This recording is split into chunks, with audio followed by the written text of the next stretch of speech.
Bobby Kennedy Jr., thank you for joining us.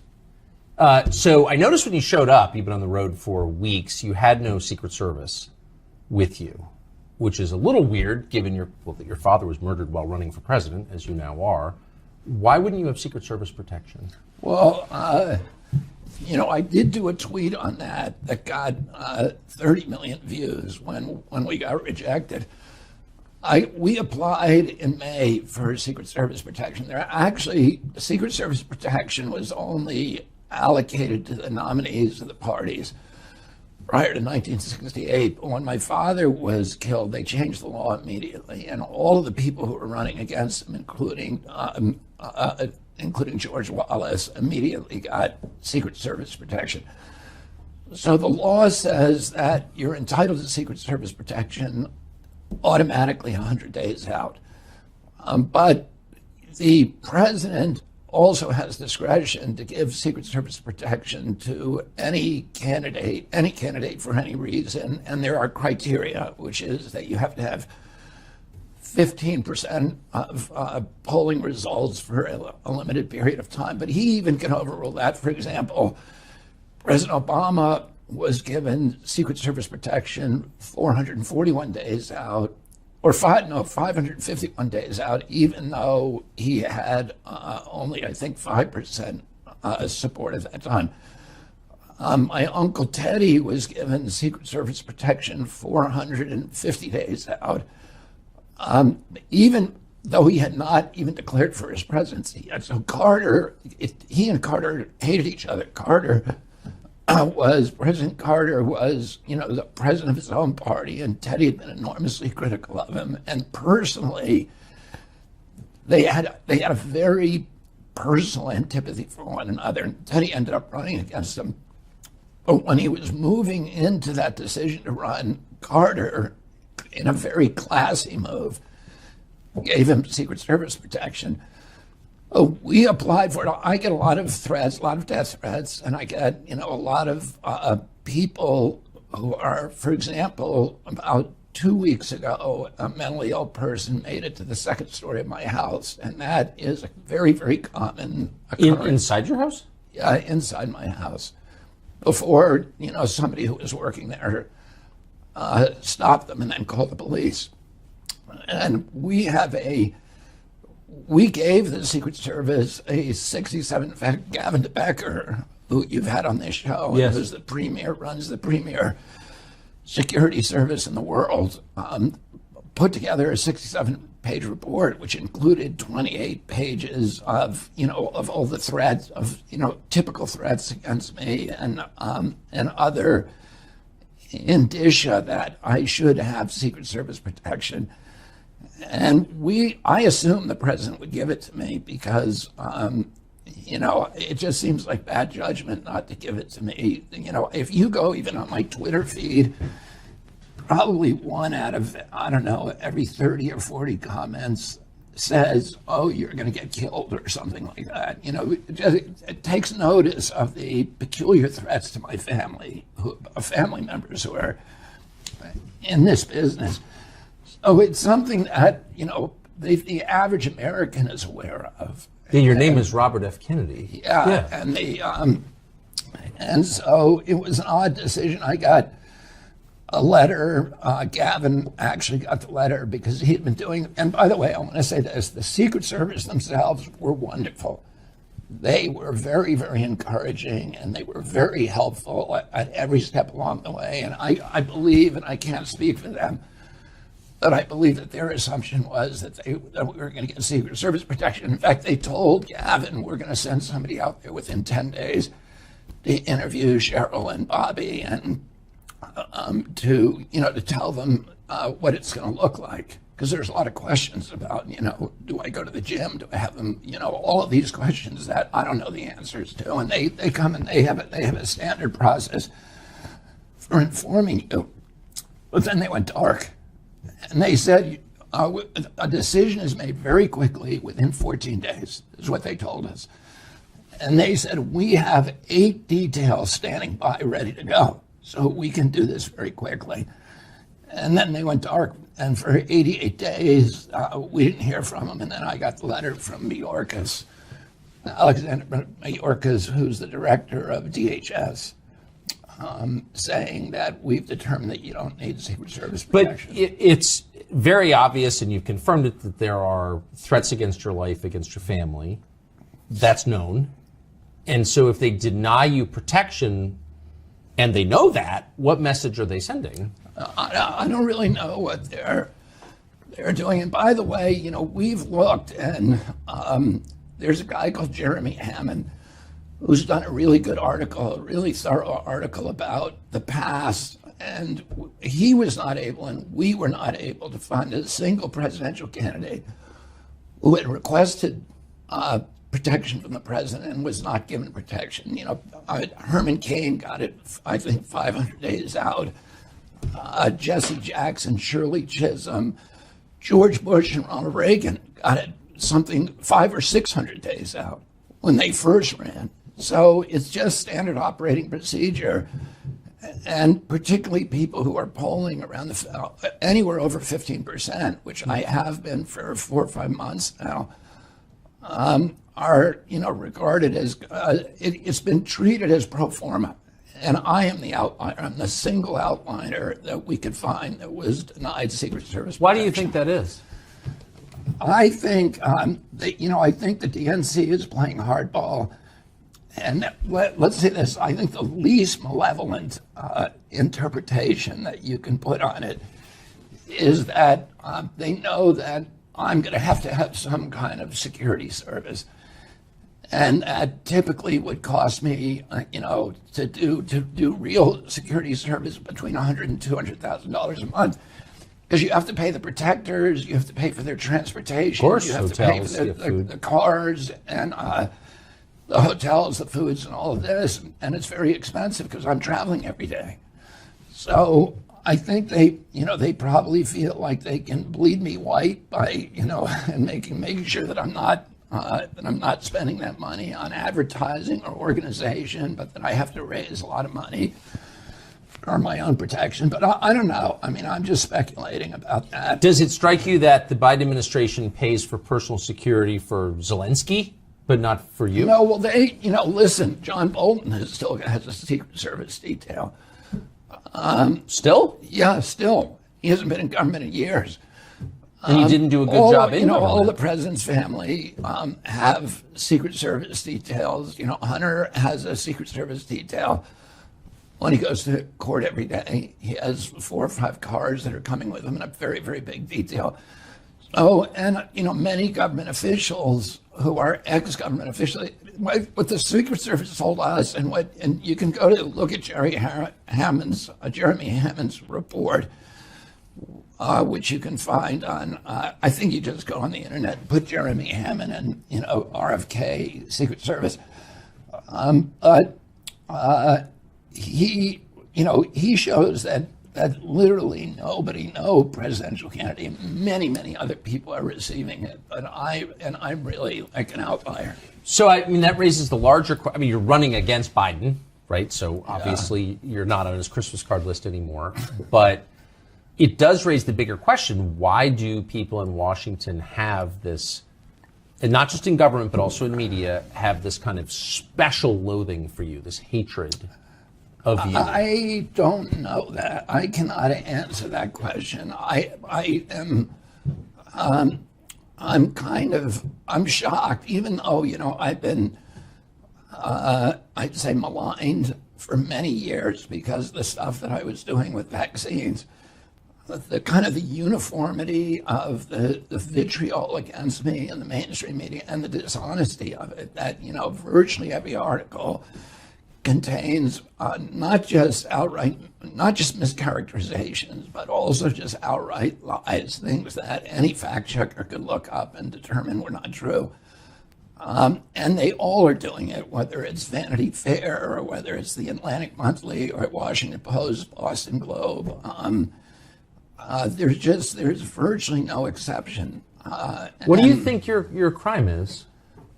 I think part of it is that there's been, and again, I don't know, I can't explain it. Somebody else, I know somebody will explain it in a way at one point where I'll go, that makes sense. But right now, what it seems to me is that there's been this alignment, this political alignment that I think really started with Fox News back, when Roger was running things there, where he overtly made it a political network. He aligned it with the Republican Party, and he said, we're going to push their agenda.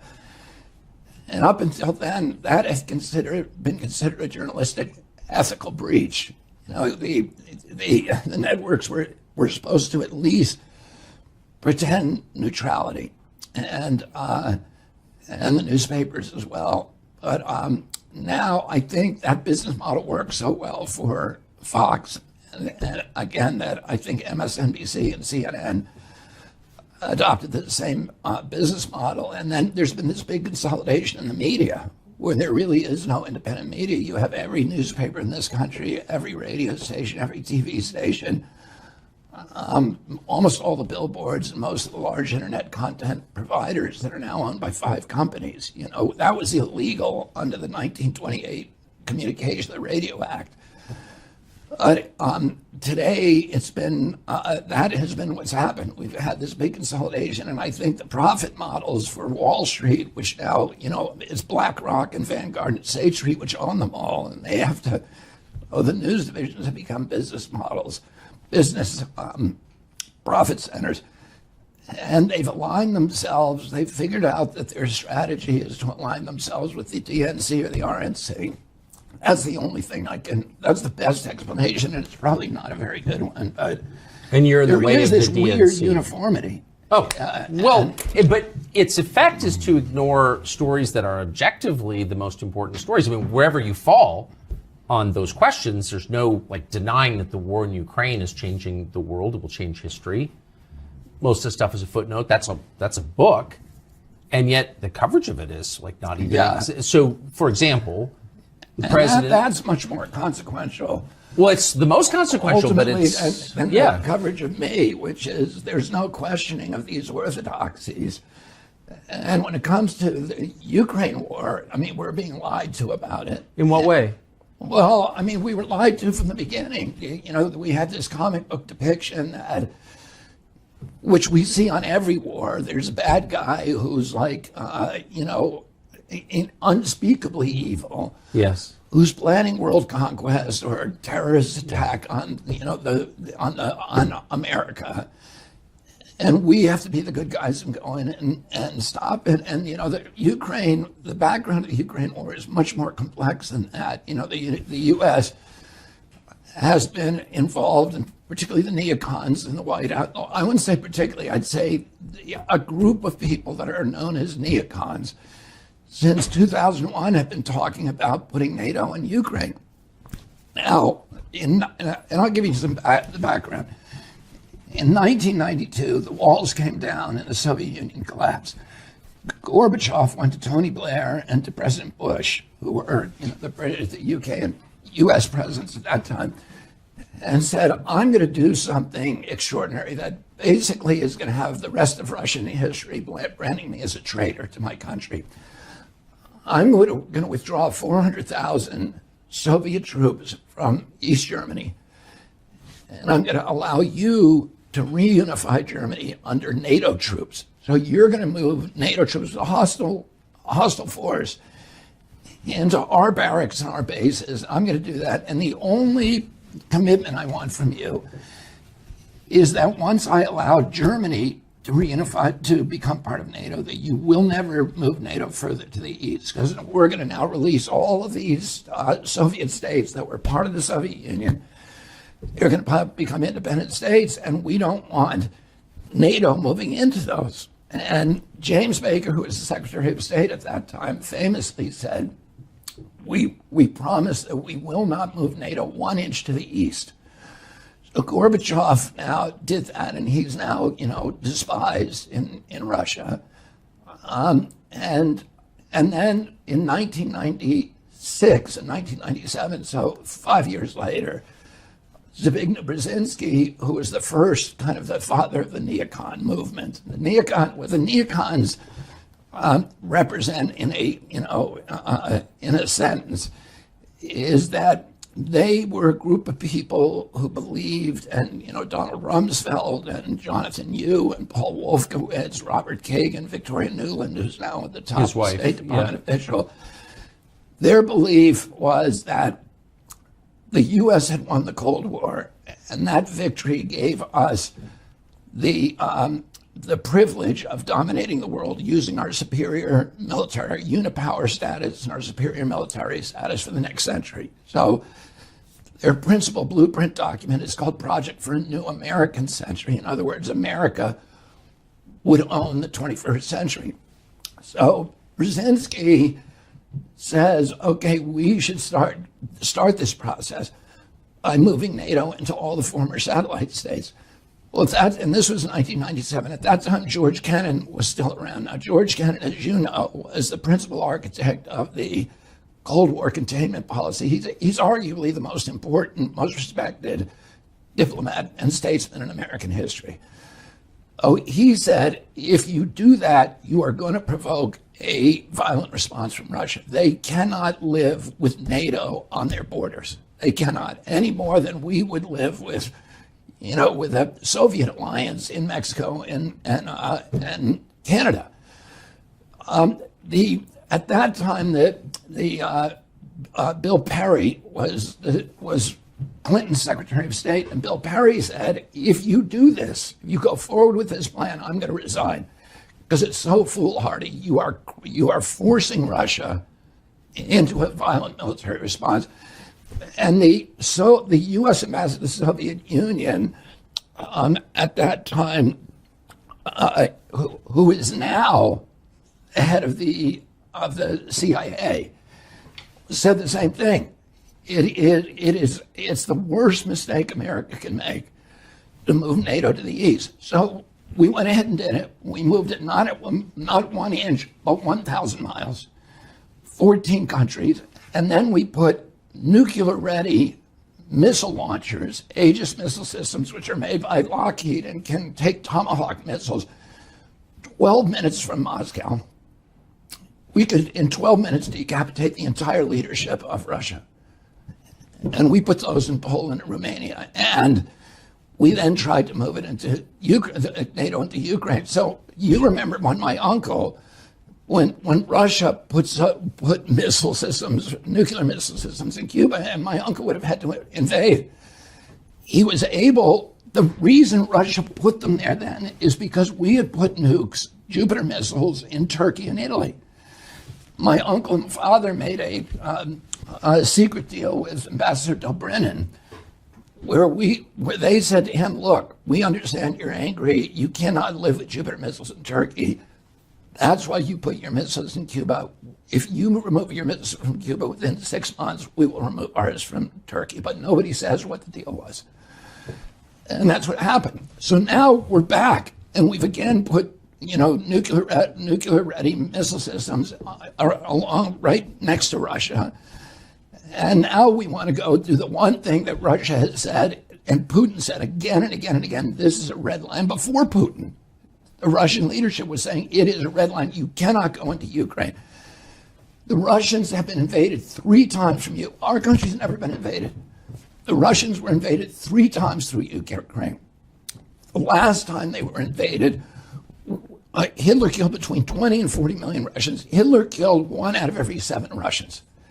In my uncle's speech to his most famous speech in American University in 1963, in July of 1963, he said to the American people, he said, we're all taught we won World War II, but we didn't win World War II.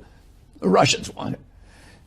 And the sacrifice they made to destroy Hitler was beyond anything Americans can imagine. He was trying to tell the American people, you have to put ourselves in their position and understand what they're doing. And he said, a third of the country was leveled. Every city, the forests burned, the cities were leveled, the forests and fields burned. Imagine if that happened from the coast, the east coast of the United States, to every city, forest, and field from here to Chicago. That's what the Russians put up with. we have to understand this, that Ukraine is a red line. The invasion came through Ukraine, and they can't live with it. It's a security issue for them that is almost beyond our comprehension. And so, we've had... so that suggests the point is war with Russia. The point was war with Russia. And in fact, the neocons said that again and again, and Biden, when he was and let me get back to that, okay, because that is absolutely true. The Biden, was first of all, in 2014, to go through the modern history, 2014, there are riots it's called the Maidan Rebellion in Ukraine, which we're not told that we are financing those riots. The newspapers never told us, our government never told us. USAID, which is a CIA front, put $5 billion into funding those riots. Those riots lead to a coup d'etat against the first democratically elected government of the Ukraine. It was a government that refused to choose sides and to say, we're going to be on the side of the West. So we wanted them out. A month before that government is overthrown, Victoria Nuland, who's the part of the centerpiece of the neocon ideology and who is now a high-level official in the State Department, has a secret call with the U.S. ambassador, which is tape recorded and is now public, which anybody can go and look up, where she is picking the new cabinet for the Ukraine, which is which is a U.S. Western cabinet. So they're picking the new government a month before the old government is overthrown. Is that how democracy when Victoria Nuland picks her government? Well, that's the point. Is USAID doesn't really do, and the CIA don't do democracy. The CIA has overthrown, I think, 83 governments between 1947 and 1997. That's a third of the governments on Earth, and most of them were democracies. Oh, it doesn't do democracy. It does coup d'etats. So then, to put the rest of this history, and we put in a Western government. Everybody says, well, the Russians started this by invading Crimea. But put yourself in Putin's position. And I'm not an apologist for Putin, by the way. He went into Ukraine. It was illegal. My son went over there and fought against it, and risked his life in the Kharkiv rebellion. I'm not making excuses for him. What he did was brutal. It was illegal and it was unnecessary. But we have to understand our role in the provocations.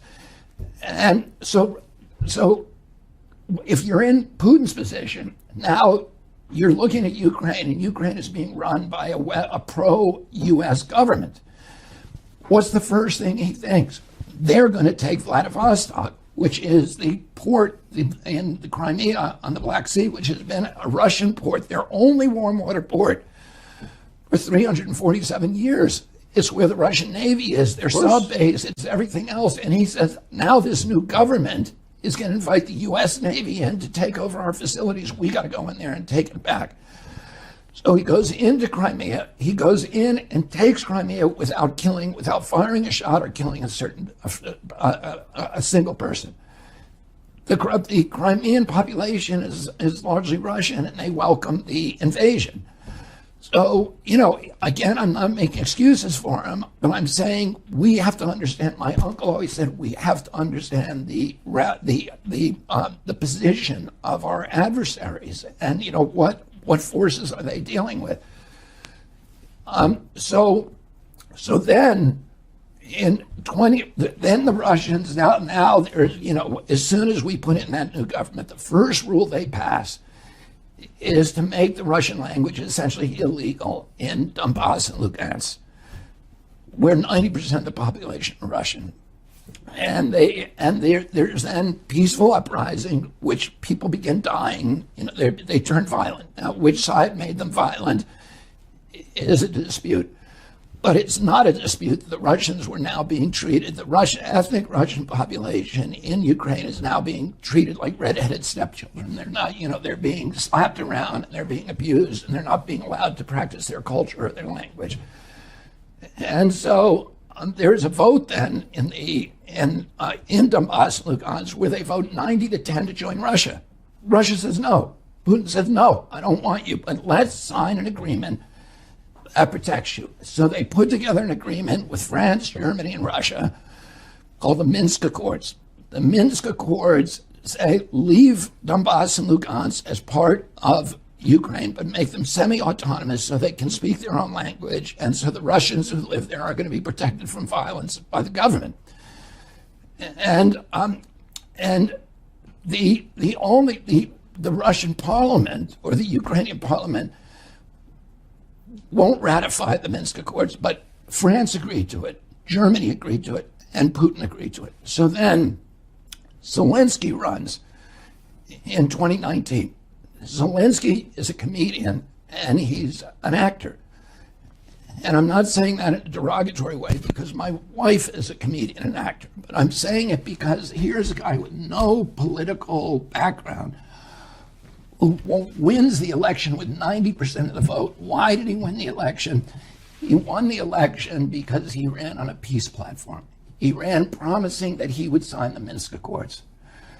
He gets into office. The minute he gets there and he's told everybody, I'm going to sign the Minsk Accords and settle the peace with Russia, he suddenly pivots.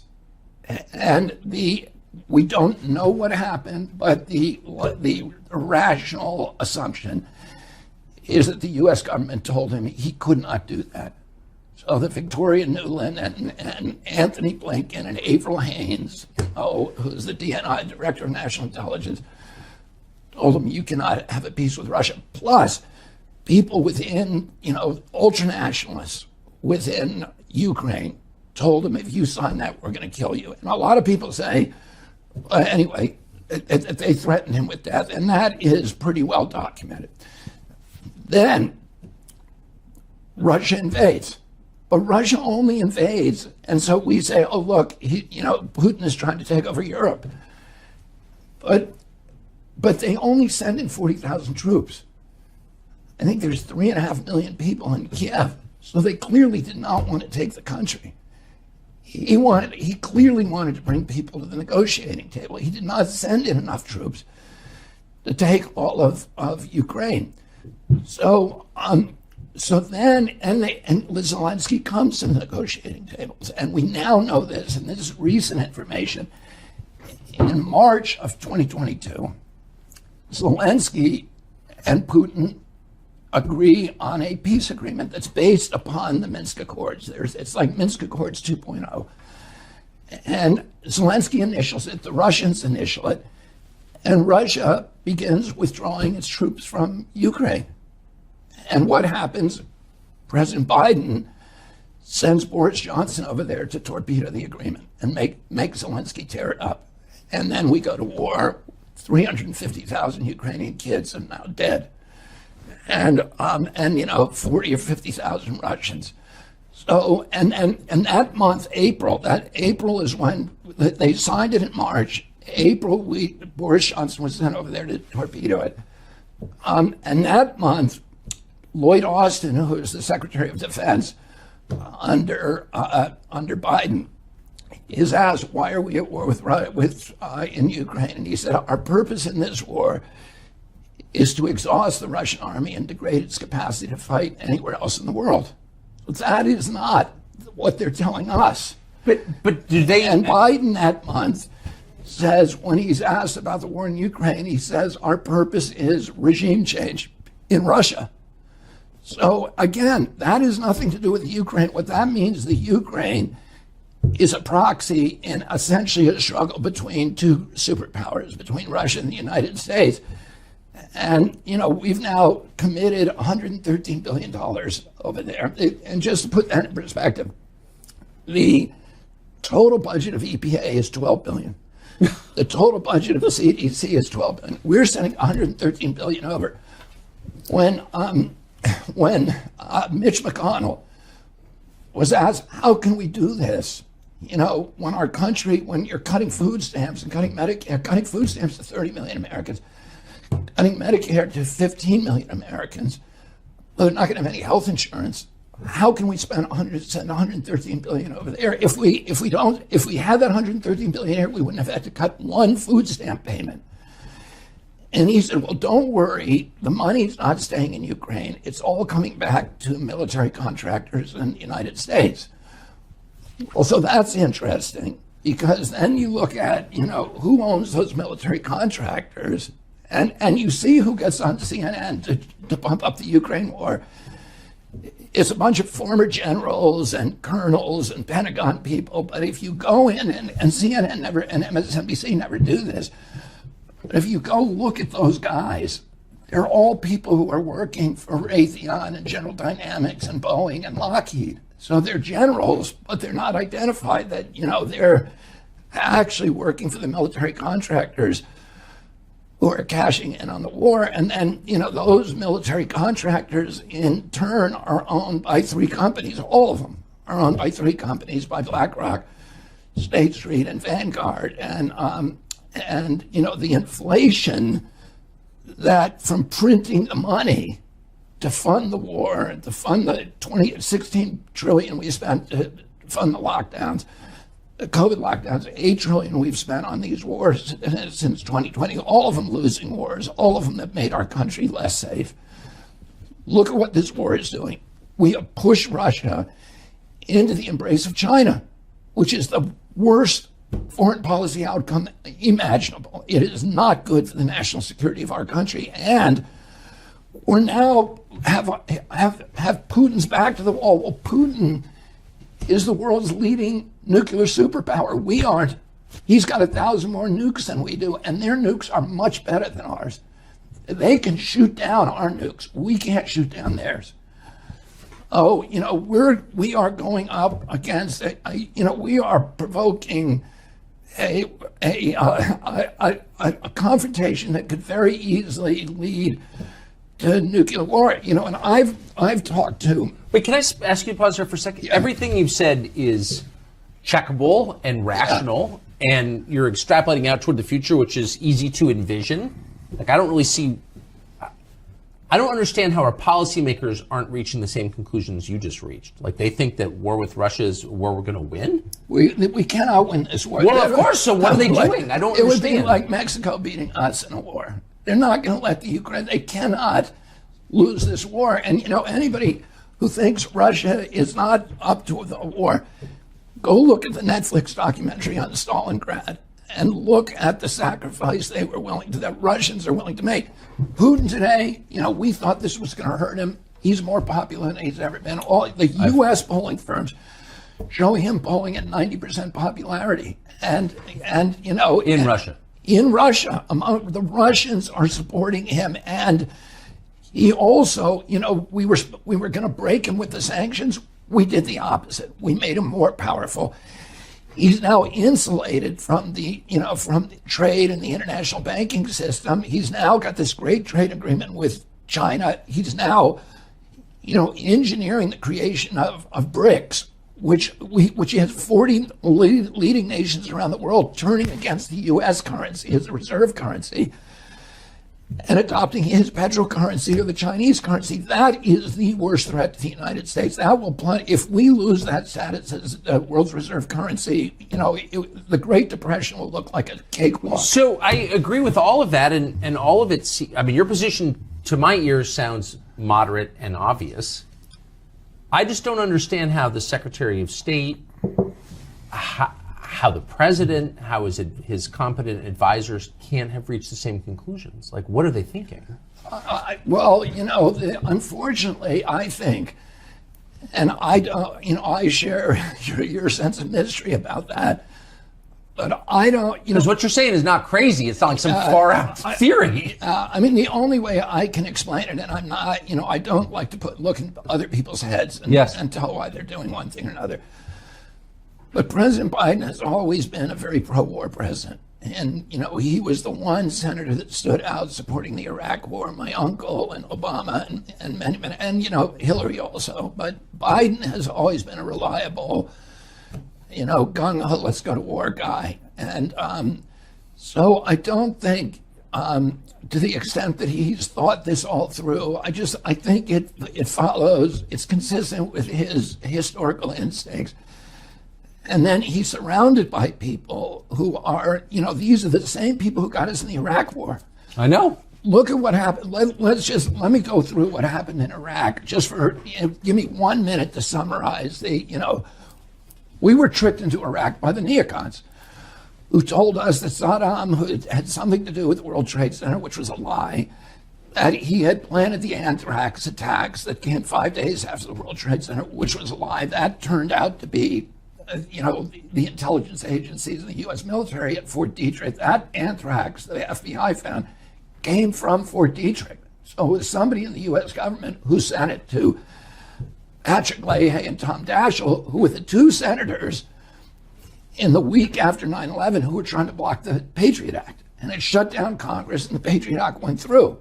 And and then they told us. Wait. Really? Yeah.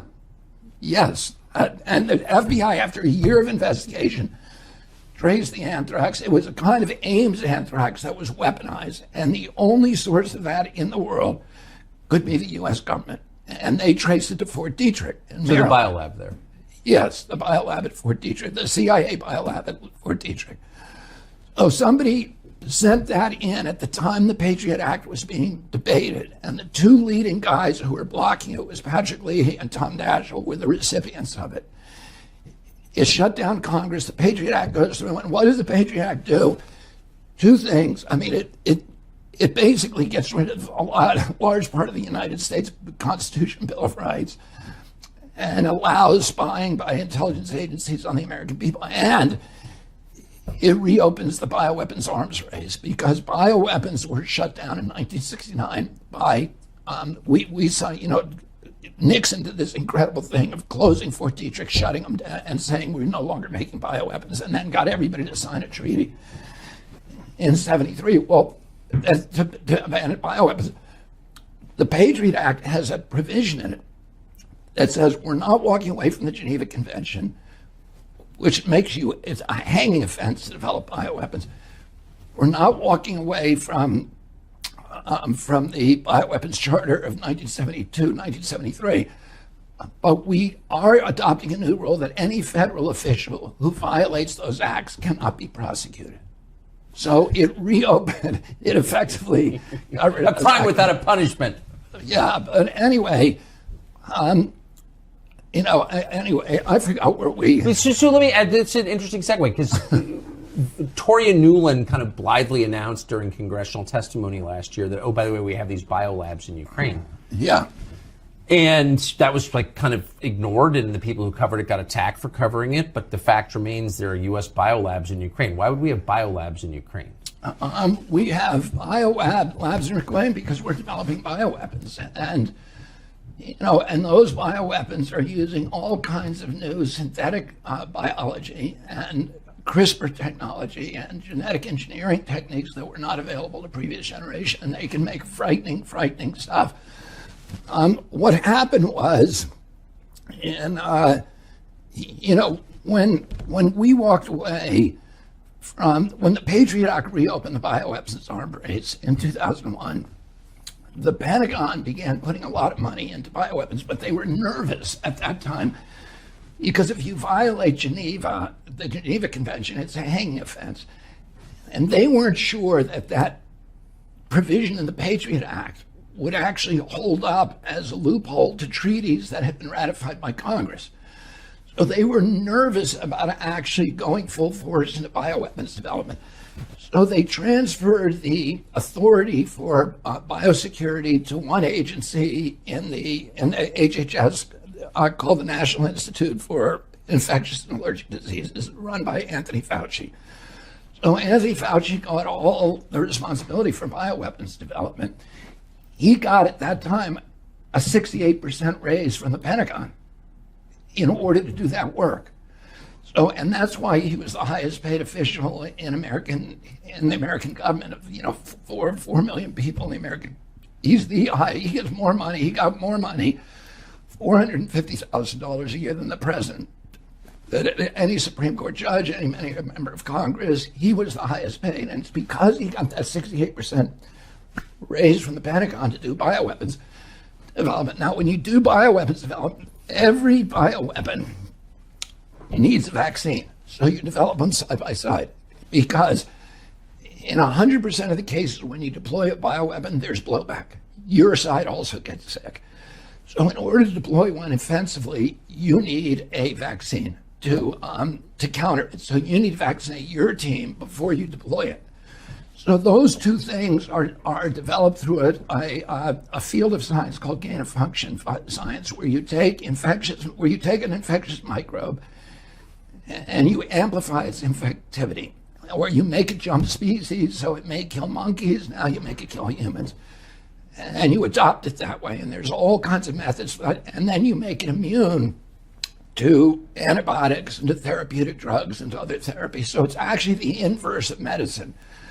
For 2,800 years since Hippocrates, doctors have been trying to figure out how to make microbes less infectious and less deadly, and developed antibiotics and therapeutics to do that. Well, the guys who are involved in this, there's 36,000 what are called life scientists, but they're actually death scientists, who are now employed full-time in developing, microbes that can be used to kill people.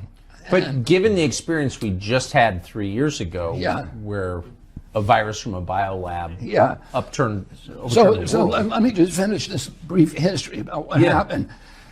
In 2014, 3 of those microbes escaped. Fauci built labs all over the country, in Galveston and Boston, everywhere. They're BSL-4 labs. We don't even know how many there are, BSL-3 and BSL-4. We have no idea how many there are. There's, we've counted them. I have a new book coming out that goes through the ones we know. But there are many secret ones that people don't know about, and they're doing it here in the United States. But in 2014, 3 bugs escaped from 3 different labs. And they were high-profile breaks, and they were very dangerous things, smallpox and a couple of other bad microbes. The public learned about it, and there was a lot of publicity, and Congress held hearings. 300 scientists wrote President Obama and said, you've got to shut down Anthony Fauci, because he's going to create a microbe that will cause a global pandemic. And so Obama signed a moratorium that shut down the 18 worst of Anthony Fauci's experiments, where most of them were taking place in Galveston and in North Carolina by a scientist called Ralph Barrick down there. And instead of obeying that law, Anthony Fauci shifted a lot of his operations offshore. And those operations ended up, most of them in the Wuhan lab, which is a military lab, and that the Chinese run, the People's Liberation Army, and then a lot of them went to the Ukraine. So a lot of that science now, and it's funded, Fauci was funding lots of it, but then the other government agencies began to get confidence in, their ability to get away with it. And most of it is being funded by the Department of Defense. Most of all, the biggest single funder is USAID, which is, a CIA cutout. Do you think the lab leak was a leak, or was it intentional? The best science shows that, indicates that the people who were working on a particular coronavirus technology that was taught by Ralph Barrick, it was developed by the U.S. government with NIH money. It was then taught to a group of scientists, Xi Zhengli, who's famous, the Bat Lady, and then her assistant, Ben Hu, and a couple of other scientists at the Wuhan lab. Barrick taught them 2 things. He taught them, one, how to engineer the spike with a furin cleave that could attach to the ACE2 receptors of the human lungs and make people sick and spread, through the air. He taught them another trick that has nothing to do with public health, conceivably, which is a technique called seamless ligation, which is a technique for disguising the evidence of human tampering. So you can make the microbe, and then you can erase the evidence that human beings actually made that microbe. And Ben Hu was leading that research. Ben Hu then got sick with 2 other of his fellow researchers, and they ended up in the hospital with COVID symptoms in November of 2019. So it appears that the subway line that goes past the Wuhan lab and goes straight to the airport, all the original cases were along that subway line. And so the intelligence agencies that are actually being honest about that, and most of them are not, believe that Ben Hu and two other researchers got sick that the most likely scenario is that Ben Hu and two other researchers who were working on infectious coronavirus bioweapons got sick and they didn't know it. And so they were riding that subway line every day and infecting people before they actually got symptoms. And that's probably what happened, but nobody knows. You've said a number of times publicly, many times publicly, and I think it's now been confirmed that CIA had knowledge of, at best, had knowledge of your uncle's assassination, knew things. It's still being hidden now. What do you think, and that's obviously true, what do you think the motive was in that killing? Well, I think the people who were involved in it, the specific people who were involved in it were almost all associated with the Miami station, which was the largest CIA station at that time, and was basically, it was the Cuban station. And the people who were involved in that station were people like Bill Harvey and David Atlee Phillips, who was clearly involved in my uncle's assassination. He was, by all evidence, he was Lee Harvey Oswald's handler at the CIA. And then E. Howard Hunt, who made a confession, David Morales, who is the chief hitman. He ran the Operation Phoenix program in Vietnam. He killed 10,000 people, civilians over there, murdered them. And he also gave a confession of being in Dallas. And then there were most of the people were associated with Cuba, and the impetus came from that group of people who were angry at my uncle for not sending in air cover during the Pigs invasion, and then even more so after the 1962 Cuban Missile Crisis. My uncle then developed this friendship with Khrushchev, and he shut down all of the Cuban attacks by Alpha 66 and these other groups that were harassing Cuba. They were sinking ships, sinking Russian ships. They were operating flotillas out of South Florida and doing raids on. And my uncle and father sent the Coast Guard down to confiscate their boats and their weaponry and to arrest the ones that continued to do it. And those people, those individuals, were also have been traced and tracked to the assassination over the years. And they're now. There's been, there's millions of documents. I mean, but why not release all the? What doesn't make sense to me is why not just admit it now? I mean, no one you describe is still alive. There's no living person. Everybody now, virtually. So why wouldn't Biden declassify these documents? I don't know why, and why would Trump not? I agree. I know why Trump wouldn't, because he was convinced by Mike Pompeo not to.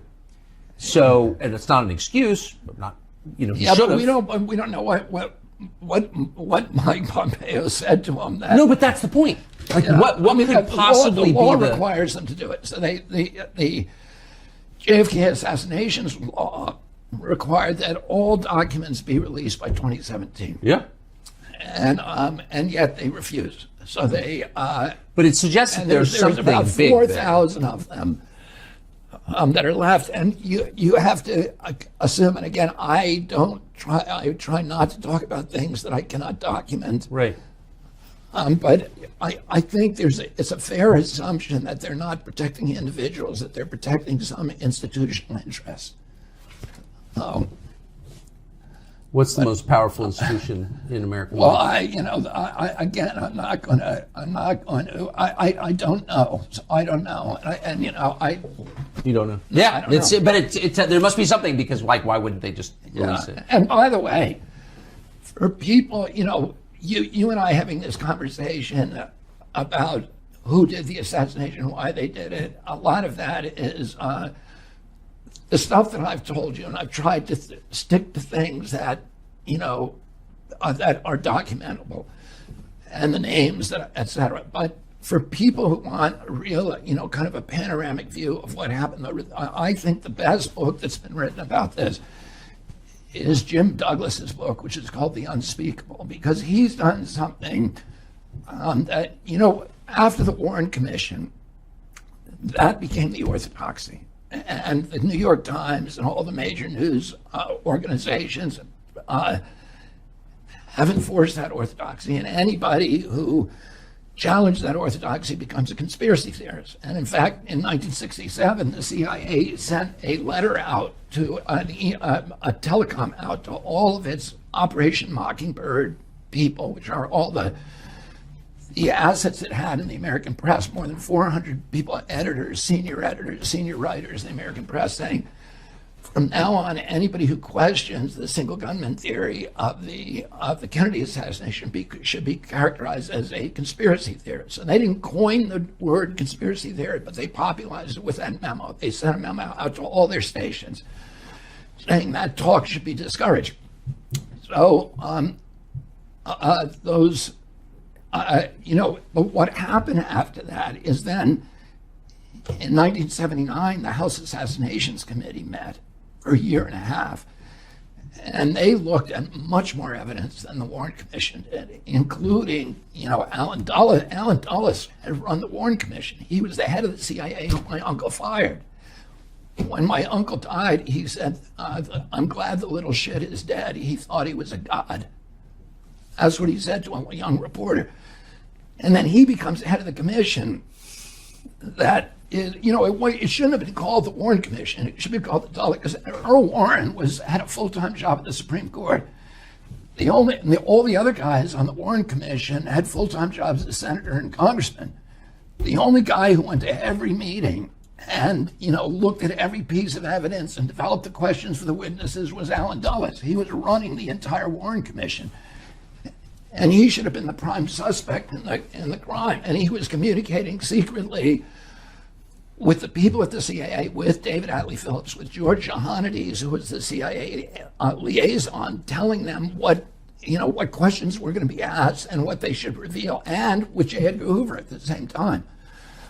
Well, the whole thing was a coordinated kind of kabuki theater. But then Congress goes back and investigates it in '79. And Congress then comes back after a year and a half, seeing a lot more stuff, and says, and they conclude this was a conspiracy. Yes. So they make that official. So anybody who says it was just Lee Harvey Oswald is differing from the people who actually made the investigation. So given and that, most of the people on that staff who I've talked to believed that it was the CIA. And as you know, at that time, the dispute between them wasn't the mob and the CIA, because there was a lot of mob involvement. Johnny Roselli, Sam Giancana, who was the Chicago boss, Santos Traficante, who was the Tampa boss, and Carlos Marcello, who was the New Orleans boss, were all involved. And they all had casinos in Havana. And they were working with the CIA to assassinate Castro. So they had hitmen at their disposal, and they were training Cubans who were sharpshooters for Batista as hitmen. And I've talked to some of the hitmen. I've talked to Antonio Vecchiana, who was involved, and who was also David Atlee Phillips' handler. David Atlee Phillips was his handler, and he was Lee Harvey Oswald's handler. So Vecchiano met Oswald in Dallas I think in September of 1963. Oh, I've talked to the people who were actually working for the CIA and the mob at that time, to kill Castro, and how they were then pivoted to this. Some of them were pivoted to this new project. if you become president, what do you do about those 4 million federal employees, about the agencies which are running effectively as autonomous governments within our government? Like, how do you? The last president. When was the last president who controlled the agencies? And how would you do it? I don't know. I feel like I'm probably, and I don't want to seem like I'm being vain, but I feel that because of the confluence of my experiences over the past 40 years, that I'm actually probably the only one that can unravel that agency capture. And let me tell you this, my daughter-in-law, who is co-running my campaign with Dennis Kucinich. Amaryllis Fox was a CIA agent in the clandestine service for most of her career. And what she'll tell you, and she has a very sanguine view of the CIA, and the same as mine, and also understands all this evidence that the agency, was involved in the murder of my uncle and the cover-up, continues to be involved in the cover-up.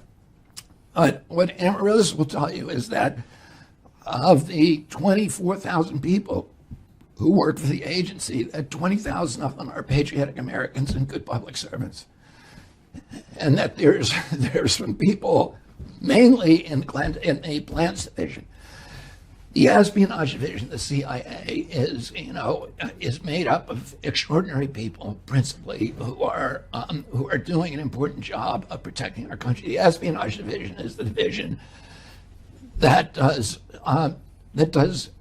information gathering and analysis, and the president needs that. The plans division is the action division. They're the ones that assassinate people, fix elections, overthrow governments, and do all the things that I think we're paying for in our foreign policy today and in our domestic policy. My father was going to separate those two divisions. My uncle ultimately was going to do that too. My uncle thought the CIA, he came out of his office during the Bay of Pigs and he said, I want to take the CIA, shatter it into 1,000 pieces and scatter it to the winds. He then asked my father to run the agency. He said, you're the only one I trust to do this. And my father said it, and my grandfather said, you can't do that. You can't, it would be like Molotov and Stalin. You can't have the brother of the president running a secret spy agency with all this extraordinarily hidden power. So they brought in John McCone to run it, but John McCone, was not able to handle it. And my father, a week before he died, told one of his closest friends, Pete Hamill, who you may have known, but he was... Pete Hamill, the journalist? Yeah, the journalist. Yeah, of course. He told Pete Hamill said, what are you going to do about the CIA? And my father said, I'm going to separate the plans division from espionage, and that's the only way to make it work. And that still makes a lot of sense today. Incidentally, I had dinner with Mike Pompeo, 3 weeks ago. And he said something really interesting to me. Wait, you had dinner with Mike Pompeo in 3 Las weeks Vegas. ago? Yeah. And he said something. What was that like? It was the weirdest dinner I've ever been to. If I told you the other people were at that dinner. Well, because I just can't imagine I know Mike Pompeo. I'm not attacking Mike Pompeo, but I can't imagine two people with more different views. No, I've always, I have a kind of natal hostility toward Mike Pompeo, but I never knew him. But just because he was, for people who don't know, he was the CIA director and he was Secretary of State under Trump. But he's an interesting guy. He's smart. Very smart. He's Harvard. I think he went to Harvard Law School and He did. Harvard undergrad, and I think he had a military career. Army officer, yep. And he, he's by all. On paper, he's kind of a great American. By all, his CV is extraordinary. And you never know. You make judgments about people before you meet them. And my judgment about him, I still don't know what to think of him. But this, what he said. So you wound up at dinner. I'm sorry. Yeah, Bobby Kennedy and Mike Pompeo in Vegas at dinner. Just the two If of I'd us. stumbled across that, I would have stopped. It wasn't just the two of us. It was me. The rest of the group makes the story even weirder. So I'm not even gonna. I don't know if I'll even go there. But he said to me before dinner, I had a moment with him, and he said to me, when I was at the CIA, I did not do what I should have done to fix that agency. And he said, and he was expressing regret, and he said. And then he turned to me and looked me dead in the eye, and he said, the entire upper echelon of that agency is made up of individuals who do not believe in the democratic institutions of the United States of America. That's a quote. But so it was Mike Pompeo who convinced Trump not to release the file, and it was a guy who worked for Mike Pompeo texted me the day after I revealed that those files showed CIA complicity in your uncle's death, which they do, because I talked to someone who read them, and I said that on Fox News, and I got a text from a guy who works for Mike Pompeo informing me that I had just broken federal law, and that anyone who had told me that was a felon, because we had revealed classified information. And I said, wait a second, that classified information suggests the U.S. government was involved in the murder of an American president. Yeah, that's Mike Pompeo's position on that. Yeah. So it's a little bit weird for him to say, I think. Well, there's 1 billion documents classified. Yeah, I know. Top secret. So, they can call it, they can stamp that stamp on anything they want to. That's a lawyer's incredible trick, to put. And he was also behind convincing Trump not to pardon Assange. Yeah, well, that confirms my earlier assessment of Mike Pompeo. That's interesting that you like him. No, it says a lot. Okay, so you have, there's a documentary called Midnight at the Border about your visit to the border, California, Arizona border with Mexico. And I just want to play a clip from it for for people who haven't seen it. Bring the money or have a sponsor that buys their ticket. What happens if a family doesn't have the money to buy the plane ticket? Well, FEMA reimburses us. We can buy that ticket and So you buy the ticket for yeah. What did you learn from that? Well, what I saw was so extraordinary that it took me 3 days to even understand what I was looking at. Because the first night I go to Yuma, and I get to the wall at 2 a.m. and I watch the first group. There's a gap in the wall there, and I watch the first group come across, which was about 110 men from West Africa, mainly from Ghana. They're all, sort of military-age men from Ghana. And by calling them military-age men, I'm not making any implications about what they're here for. I'm just saying it's just a way of describing them. They were people, between 18 and 25 from Ghana. So I expected to see a lot of Central Americans coming up, and then and that was not what I saw. And then the next group was again about the same number. There were 2 busloads of people, and I interviewed every one of them. I talked to each one, and I want to say this: what we're seeing there, a lot of people come to this issue of, I think we need to close that wall. We need to close the border right now, and I'm going to explain to you why. But a lot of people come to this issue from sort of a nationalistic or even a racist or xenophobic posture, and I'm not coming from that place. I'm coming from a place of compassion and a place of, just concern for our country. And this is a heartbreaking humanitarian crisis, and everything that happens to these migrants along the way is terrible. Oh, the next group that came, and what's happening to our country is a catastrophe. And by the way, I was a person who ridiculed Trump's wall. Okay, and now I've been down there and I've talked to everybody down there, and I have a different position. I don't think you need to build a 2,200-mile physical barrier from San Diego to Brownsville, Texas, but we definitely need physical barriers in the densely populated area. Because we cannot survive with what's happening there now. The next group that came over were, again, about 110 people. There are 2 busloads. The cartels drop them right on the other side of the wall in these buses, and there's 55 people per bus.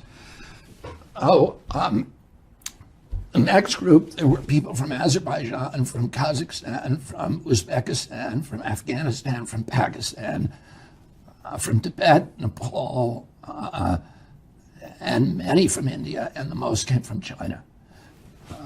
There were only 2 families we met the entire night who were from Latin America, none from Central America, interesting.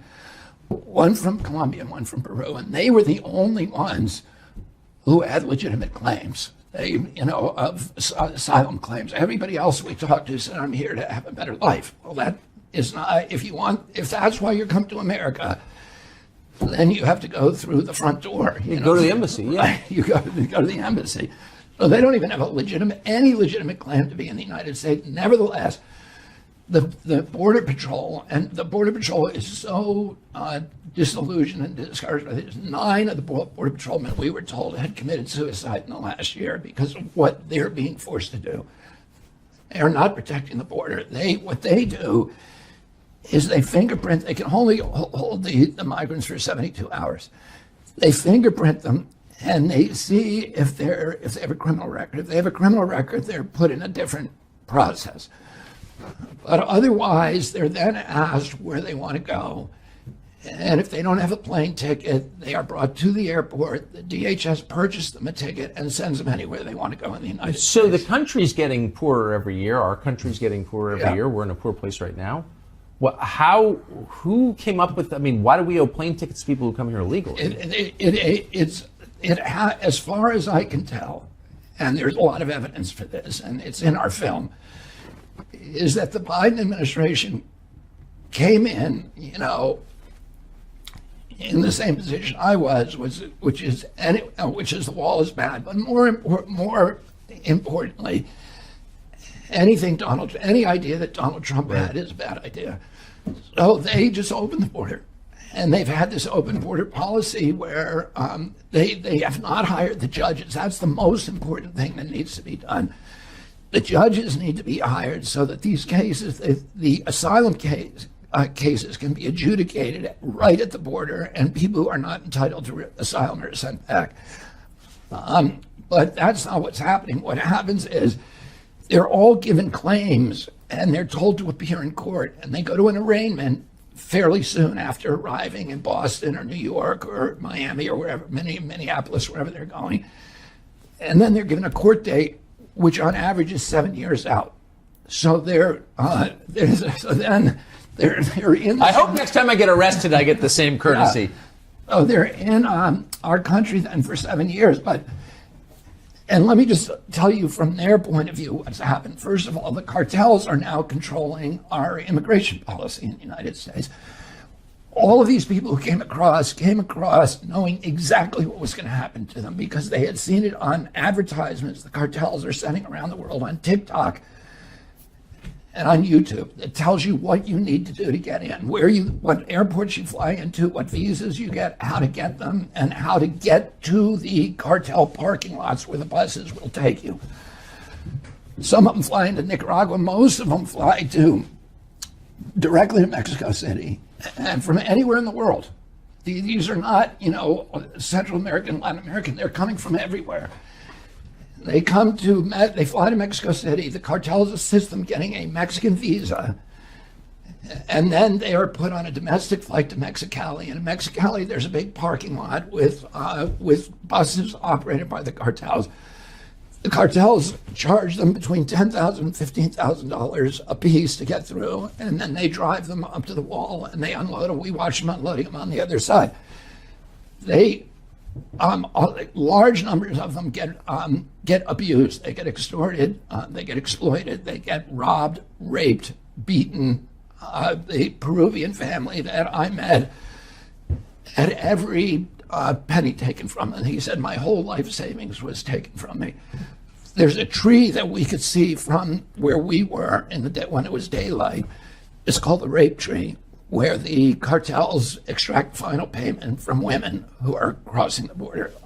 If there are attractive women that they, in their view, and I don't mean physically attractive, but if attractive for whatever their purpose is, to sell or to traffic or whatever, or children. Those children are separated out.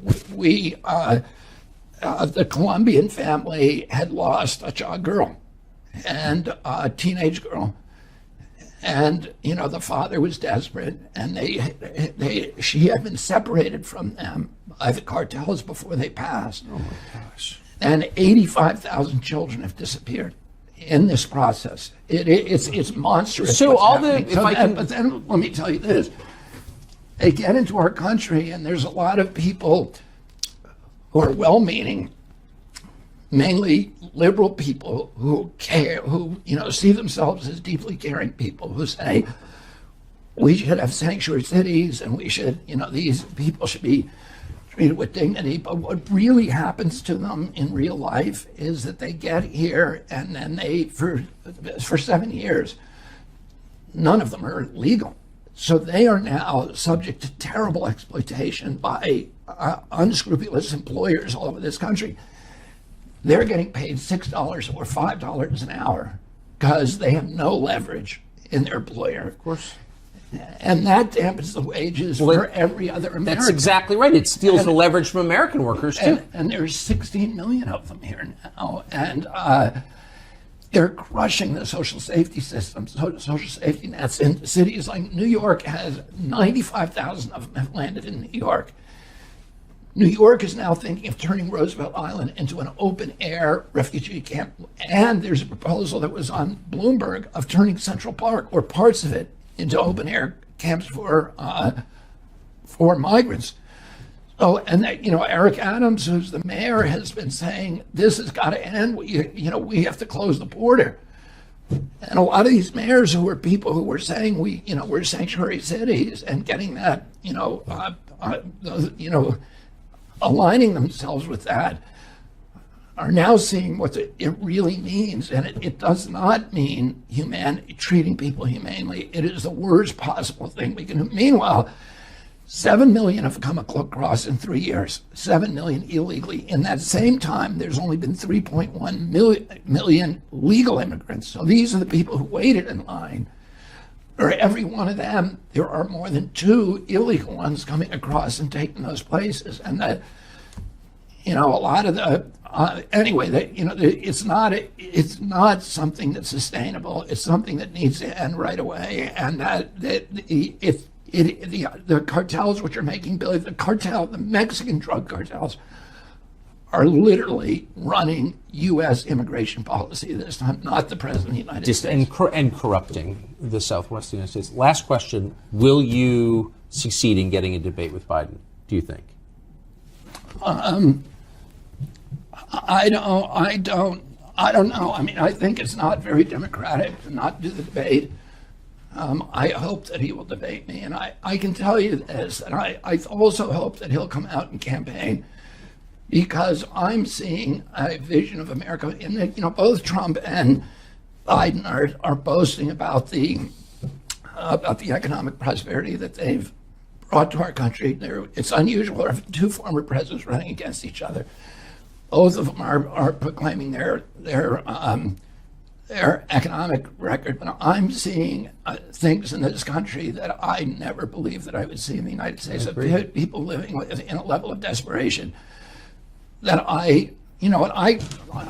I've talked about. I have a friend called Keith Amato, who is, and I represented commercial fishermen for almost all my career as an environmental lawyer, and he's one of my closest friends. And he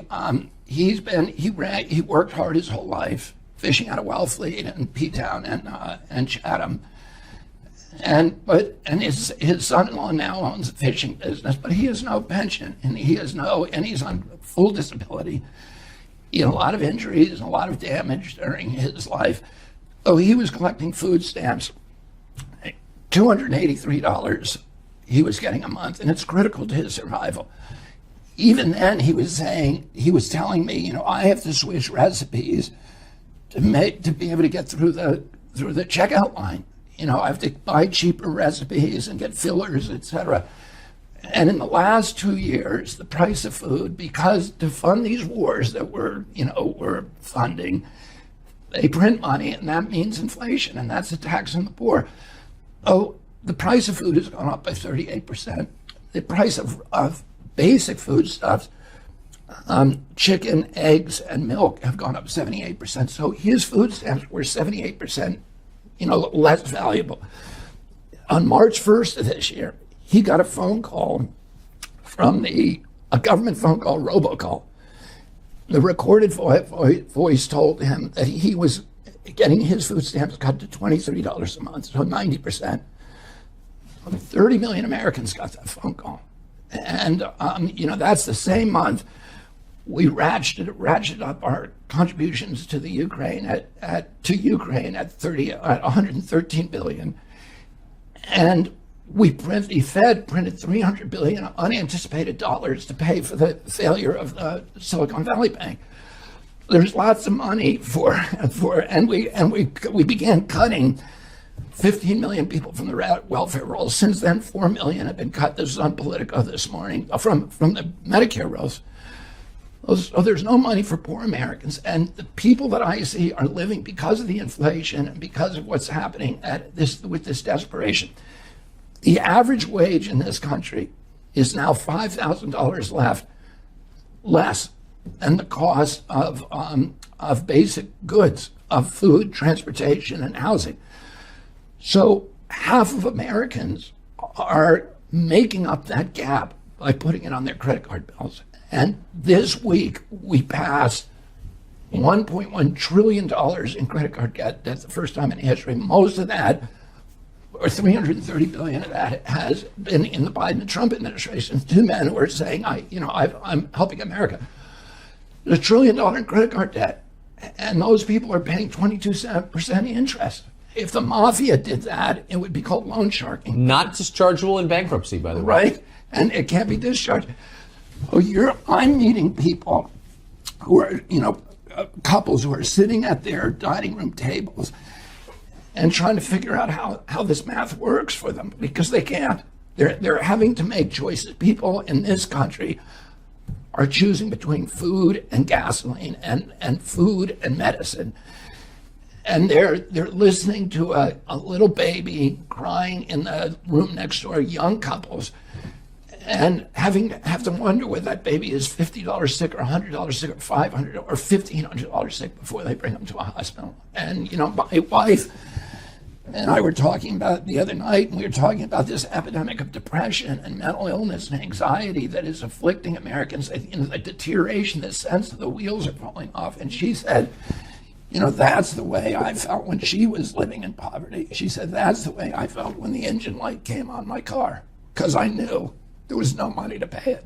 And you have all these Americans now who are living hand to mouth, and they do not feel that anybody is listening to them in the political process. They feel they've been completely abandoned by the Democratic Party and the Republican Party, and that those parties are now serving elites, and that their voices aren't being heard. And particularly now, the Democratic Party has had this very interesting shift where when I grew up, when my uncle was president, my father was in, the Democratic Party was where the people who were poor and working people were. And today, 70% of the wealth in this country is owned by the Democratic Party and only 30% the Republican Party.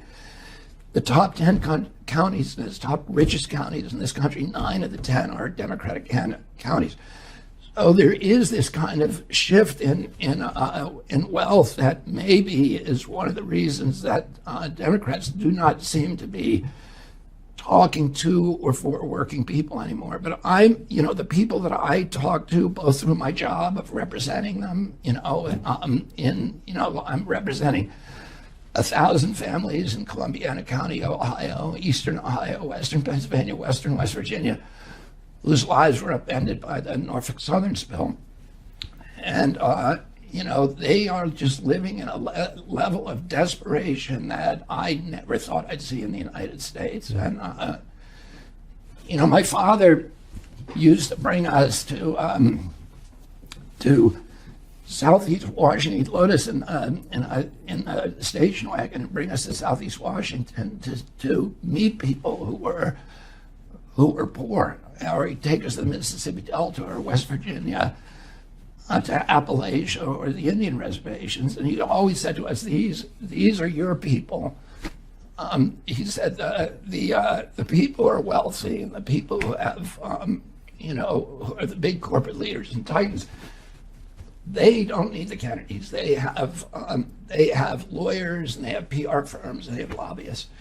And he said, "These are your people." And he came back from the Mississippi Delta one night, and he said, we were all eating, there were like 9 of our kids in the dining room at that time. And he said, I was in a tar paper shack today, and there were 2 families there, and they eat 1 meal a day. And the kids go to bed hungry. And he said, when you grow older, I want you to do something about those people. And that's one of the reasons that I'm running.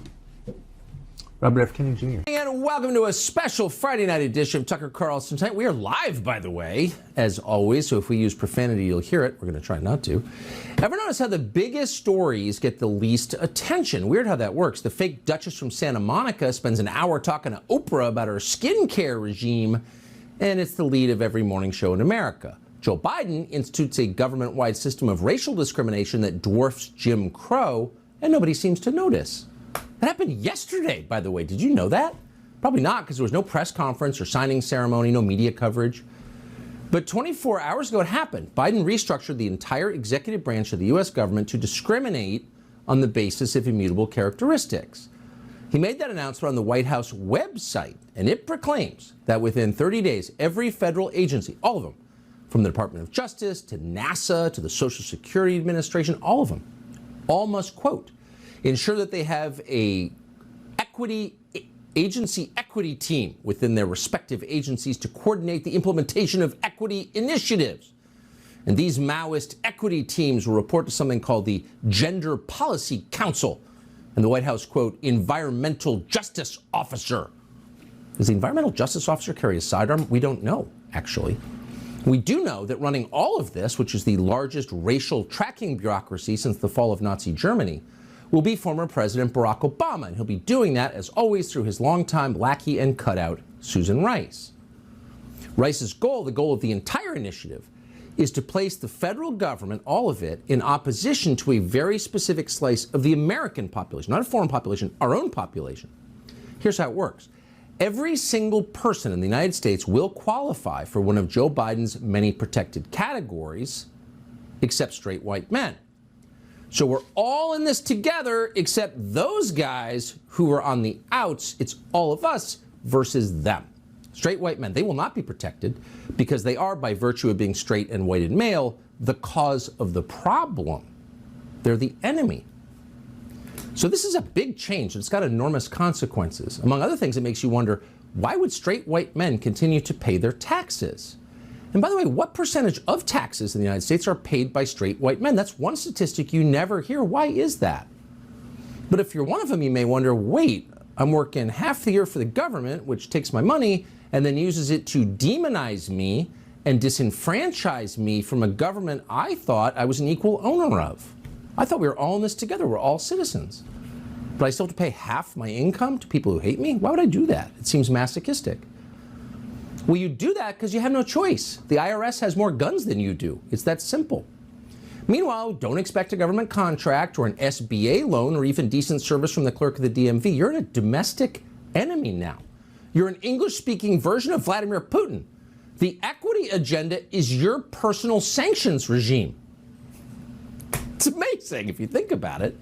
And someday we'll all pause long enough to wonder how this could have happened in a country that claims to love the civil rights movement and build monuments to it. But that's in the future. For now, the White House just wants us to shut up and celebrate because henceforth, every official Joe Biden hires will be a first. Not the first in achievement, not the first in the class. No, better than that, much better. First in appearance.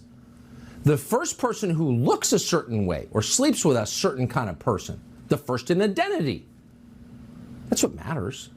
So you can imagine it was with deep and justifiable pride that the administration announced that after a grueling nationwide search, they had finally located a gay White House communications director. Hooray! The news was announced by America's first illiterate White House press secretary. Watch her beam. And I look forward to welcoming Ben LeBolt. As you all know, he has been announced to replace Kate as communications director back to the White House. I also know that Ben is making history. As you know, we believe here in the Biden-Harris White House that representation matters. He will be the first openly gay communications director, which is very, very important indeed. Yay! He's gay! And that's, quote, very, very important. It's pretty thrilling. Finally, gay people will know they can achieve something in this country.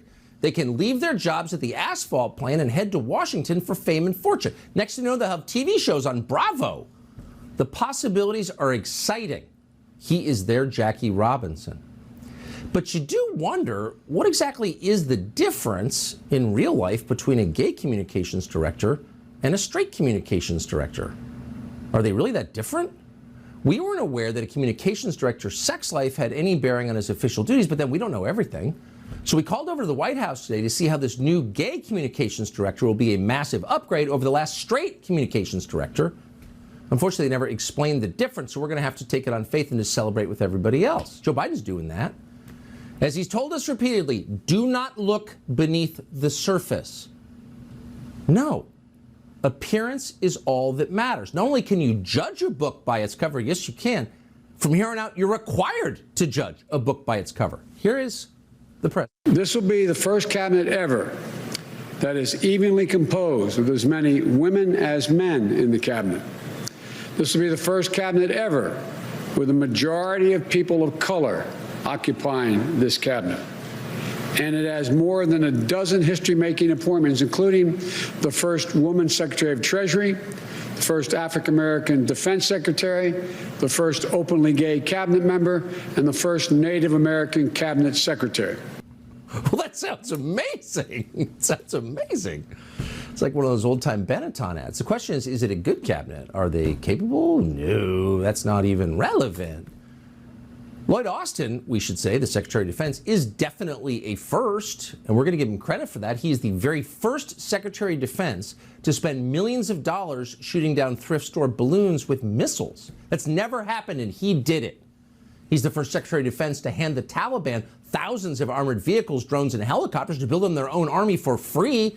Nobody even thought of doing that before Lloyd Austin arrived. And of course, Lloyd Austin is the first defense secretary to wear not simply a surgical mask to protect himself from a flu virus, but also a full plastic face shield, like he was welding. So you can't say Lloyd Austin hasn't broken important glass ceilings. He has.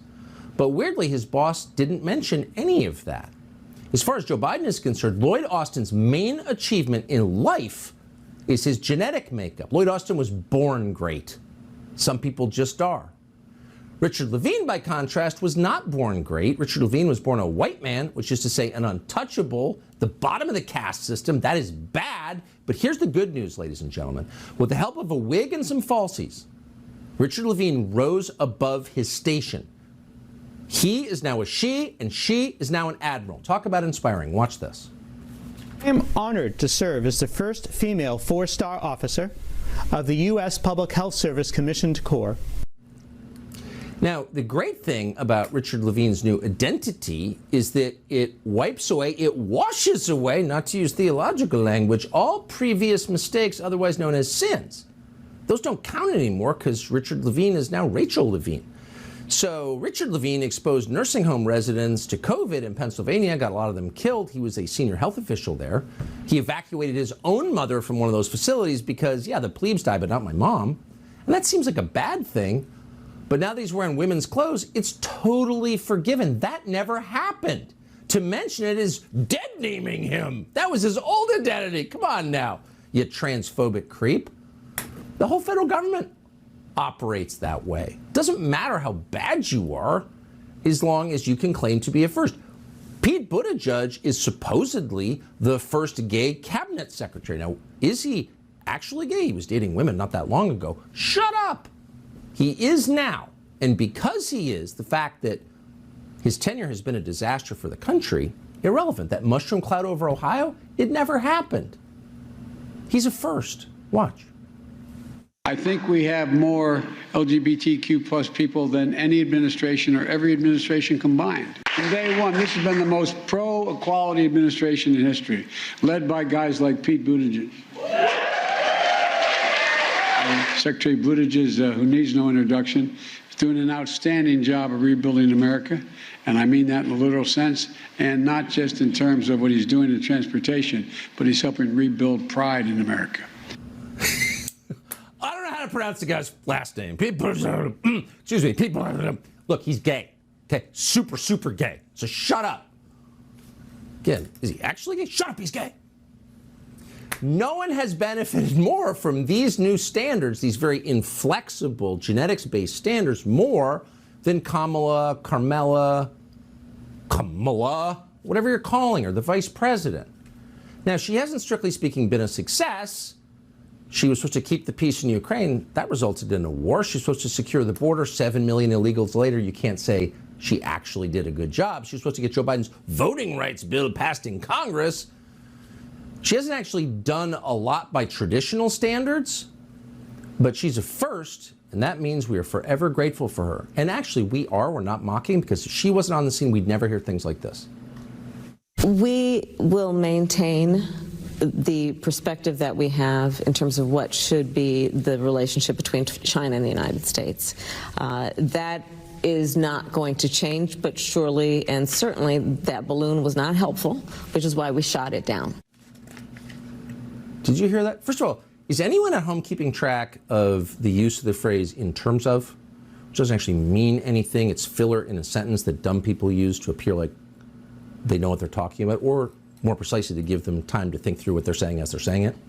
Whatever. She's a chronic user of "in terms of."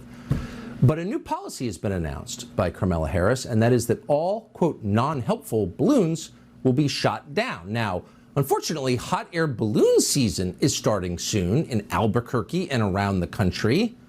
Are they going to be shot down? Are they helpful balloons or unhelpful balloons in terms of shooting them down, in terms of vis-a-vis?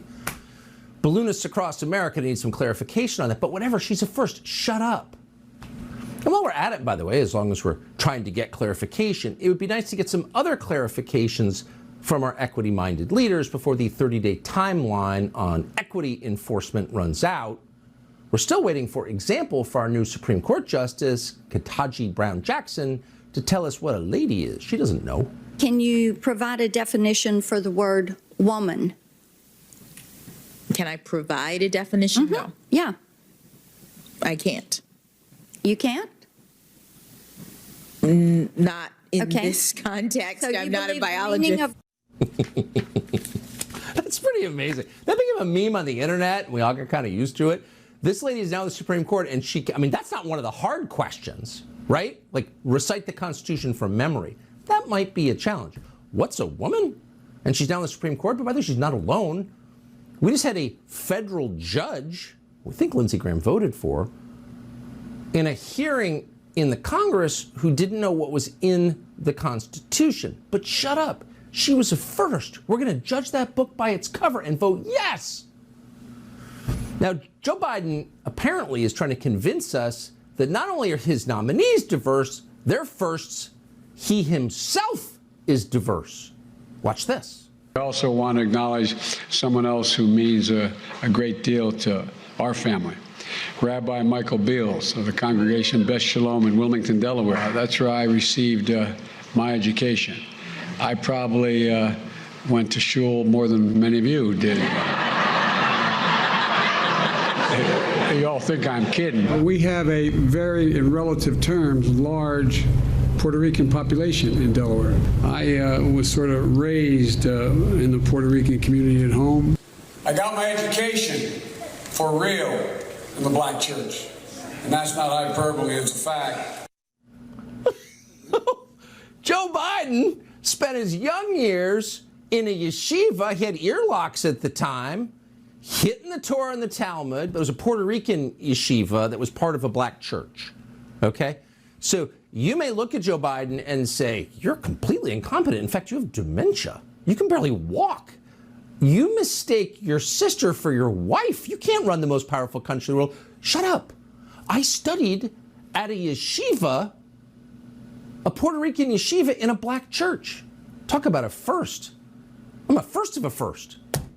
So we wanted to know, like, how is the rest of the country seeing this? Because this is about to become the law in 30 days. Chadwick Moore, we consider him a first. He joins us tonight to assess. Chadwick Moore, thanks so much for coming on. Now, you claim to be gay, and I'm wondering, now that there's this is too great. Now that there's a gay White House communications director, do you feel like this is your Jackie Robinson? Like, you can actually achieve something in this country?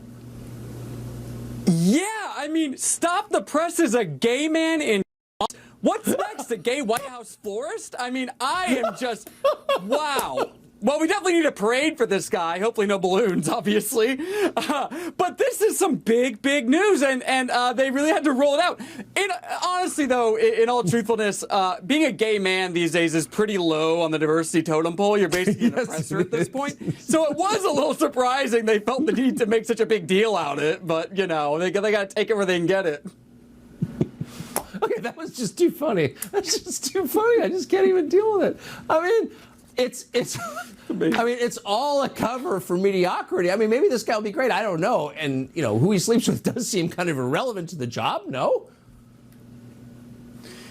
Yeah, of course. And, you know, okay, another thing, just a little history lesson. Joe Biden is a president who talked about racial jungles if we segregated schools. He's also a president that voted against gay marriage. He voted against DOMA. He said that gay people were national security threats.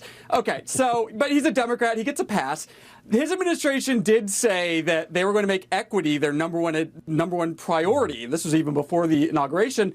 And it looks like they're holding true to that. Why is this their number one priority? Well, obviously it's not because of the reasons they say. It's because it's a wonderful distraction for them to just do whatever the heck they want, exactly. Continue their corruption, and get all the eyeballs off of what's really going on. You know, keep people divided, keep focused on this issue that no one cares about in this country. No sane person cares about the race or gender of the person next to them.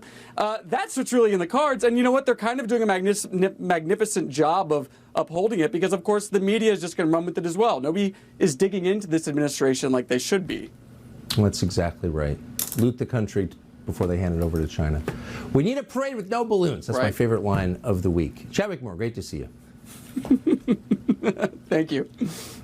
So today, a small number of passengers stuck in airport lounges across the country looked up at one of those televisions bolted to the ceiling and noticed something weird.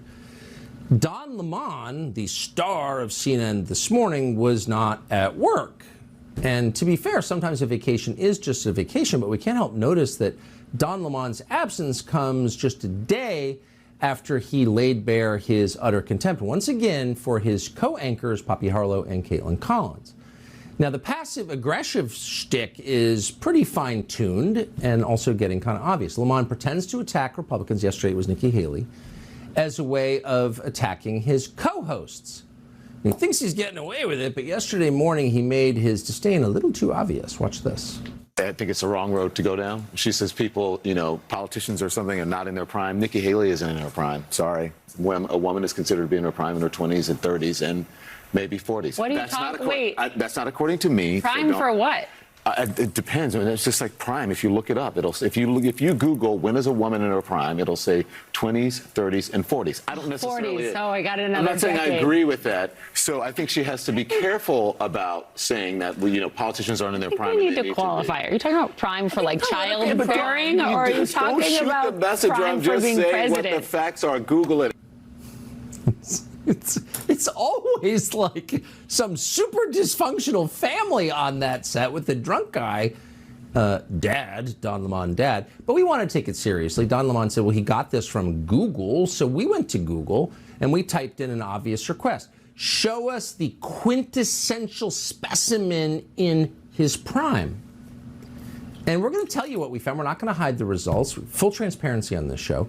It did not take us long to come across pictures of Don Lemon himself, looking like the international sex symbol he is at the age of 56. Look at this man. Look at those clothes. Is that a cape? No, it's got arms, but it could be a cape. I mean, is that bold? He's a fashion icon. Then we came across these Instagram posts showing Don Lemon on the runway a few weeks ago. We don't want to use the word fabulous, but is there another word to describe it? No, there's not. Ladies and gentlemen, fabulous Don Lemon. It's just so great. And the word sassy comes to mind too. In their prime, Don Lemon is in his prime right now. His lived experience is being too sexy. Was this whole segment a roundabout way for Don Lemon to get everyone to Google pictures of Don Lemon? We can't say. But as you can imagine, the morning meeting today at CNN was awkward. CNN forced Mr. Lemon to zoom in the meeting from Miami, where he has been frolicking shirtless on the beach, looking very much, not coincidentally, like a man in his prime.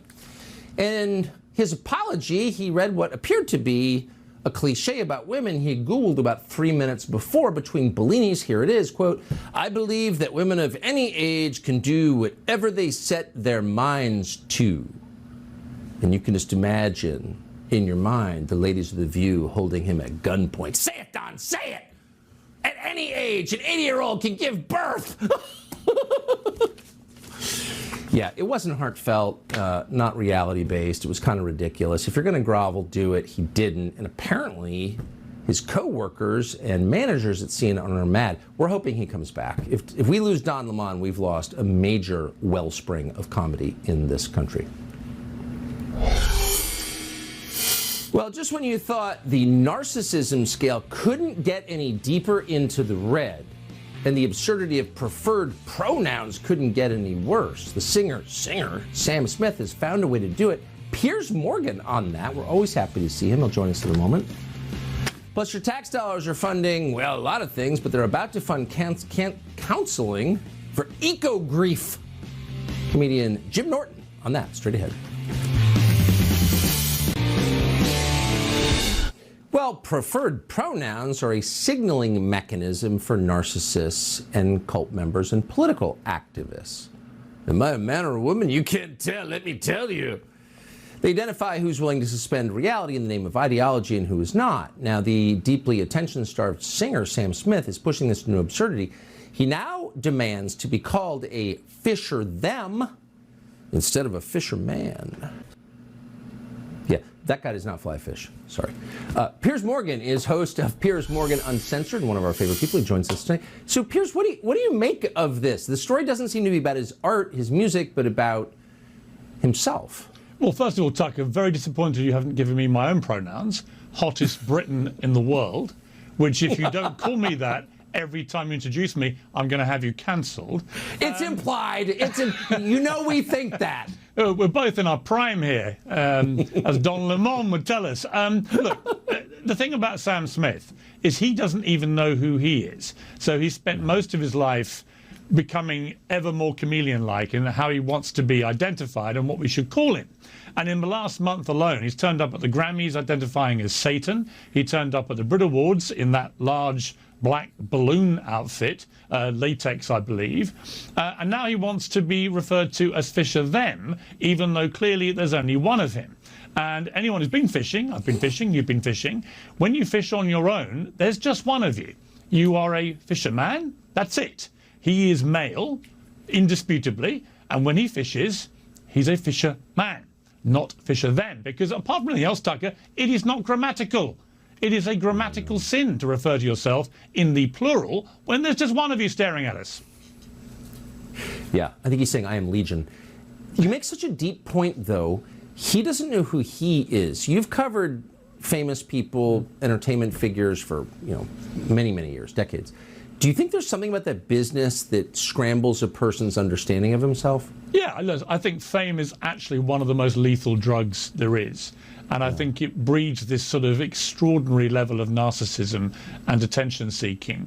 And he seems to be in a sort of downward spiral of this stuff. But there is a serious point to this, Tucker, and it's something that happened in the UK, actually, very recently.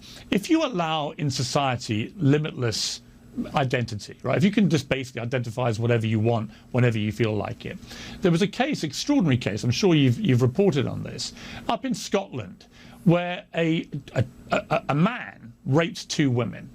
And then when it came to his trial, he suddenly put his hand up and said, identify as a woman, so that he could get an easier time in a women's prison and be locked away, of course, with potential new targets. And he was sent as a woman to a woman's prison. Now, there was such a furore over this against the First Minister of Scotland, Nicola Sturgeon, whose idea this was, and she wanted to increase the ability to identify as whatever you want, that actually in the end, he was taken to where he should have been, which was a male prison, while still pretending to be a woman. Nicola Sturgeon just lost her job. One of the most powerful, successful politicians in Europe, the head of the Scottish Parliament, had been there for 8 years. She got kicked out of office over this scandal. Because ultimately, if you can't accept the absurdity when it stares you in the face, as it did then I don't know what you can accept. And politicians have to be very careful. So fine for Sam Smith. He can do what the hell he likes, right? Sam Smith, he, she, them, they, Fisher, them. I don't care what he or they wants to call themselves. I do care, though, when they try and enforce that language on the rest of us. And the penalty, if you don't identify now Sam Smith as Fisher them, if you catch him with his rod, then if the penalty is cancellation, which is what people like they would like it to be, i.e. the ultimate sanction. If you don't refer to them, they, he, Fisher, them, in the way that they have decided they want to be referred, you must be expunged from society and cancelled. This is the stuff of complete and utter madness. I would make one correction. If you stumble upon Sam Smith at the stream, you have to ignore his rod. I think that's one of the rules now. Piers Morgan, thanks so much for joining us tonight. Great to see you. Great to see you, Tucker. Thank you.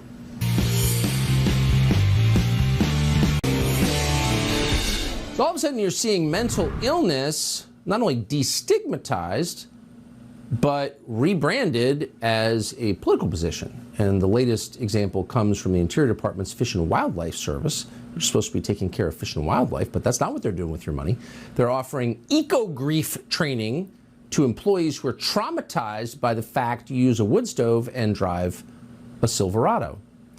The Washington Times broke this story. To assess it, we're joined this evening by Jim Norton, who is a comedian and therefore the perfect guest. Jim Norton, have you felt now or at any time eco-grief? No, I have not. But when I heard this, it made me root for an asteroid to slam into the planet. I don't want to die, but I'd be willing to go just to make those people feel worse. It's just another example that everything has to have a special name. Like, it's okay to be concerned about the environment. I see a picture of a 115-pound polar bear holding a tin cup. It makes me sad. But just lump it in with everything else. Lump it in with the fact that your marriage is over, your kids are stupid, the oceans are rising, and you lost your job. It doesn't have to have its own specific category. Well, it does, because it's a much greater concern than your petty concerns like the destruction of your life in the American middle class. It's like way more important than that. Well, it's just so silly that, like, some therapist is now going to have to hear some guy whinge that he can't maintain an erection because of deforestation. It's just one more way people can cry and feel bad and put a special little term on what they think is wrong with the world. Look, I don't want to get too specific, but is that actually a byproduct of global warming, impotence? I certainly hope so, because it's been happening to me, so I'm trying to blame it on something. So you think, and we're just being honest now, we're just gonna go right to the science. You think that rising carbon levels and temperatures might be responsible for your failure to perform in intimate settings?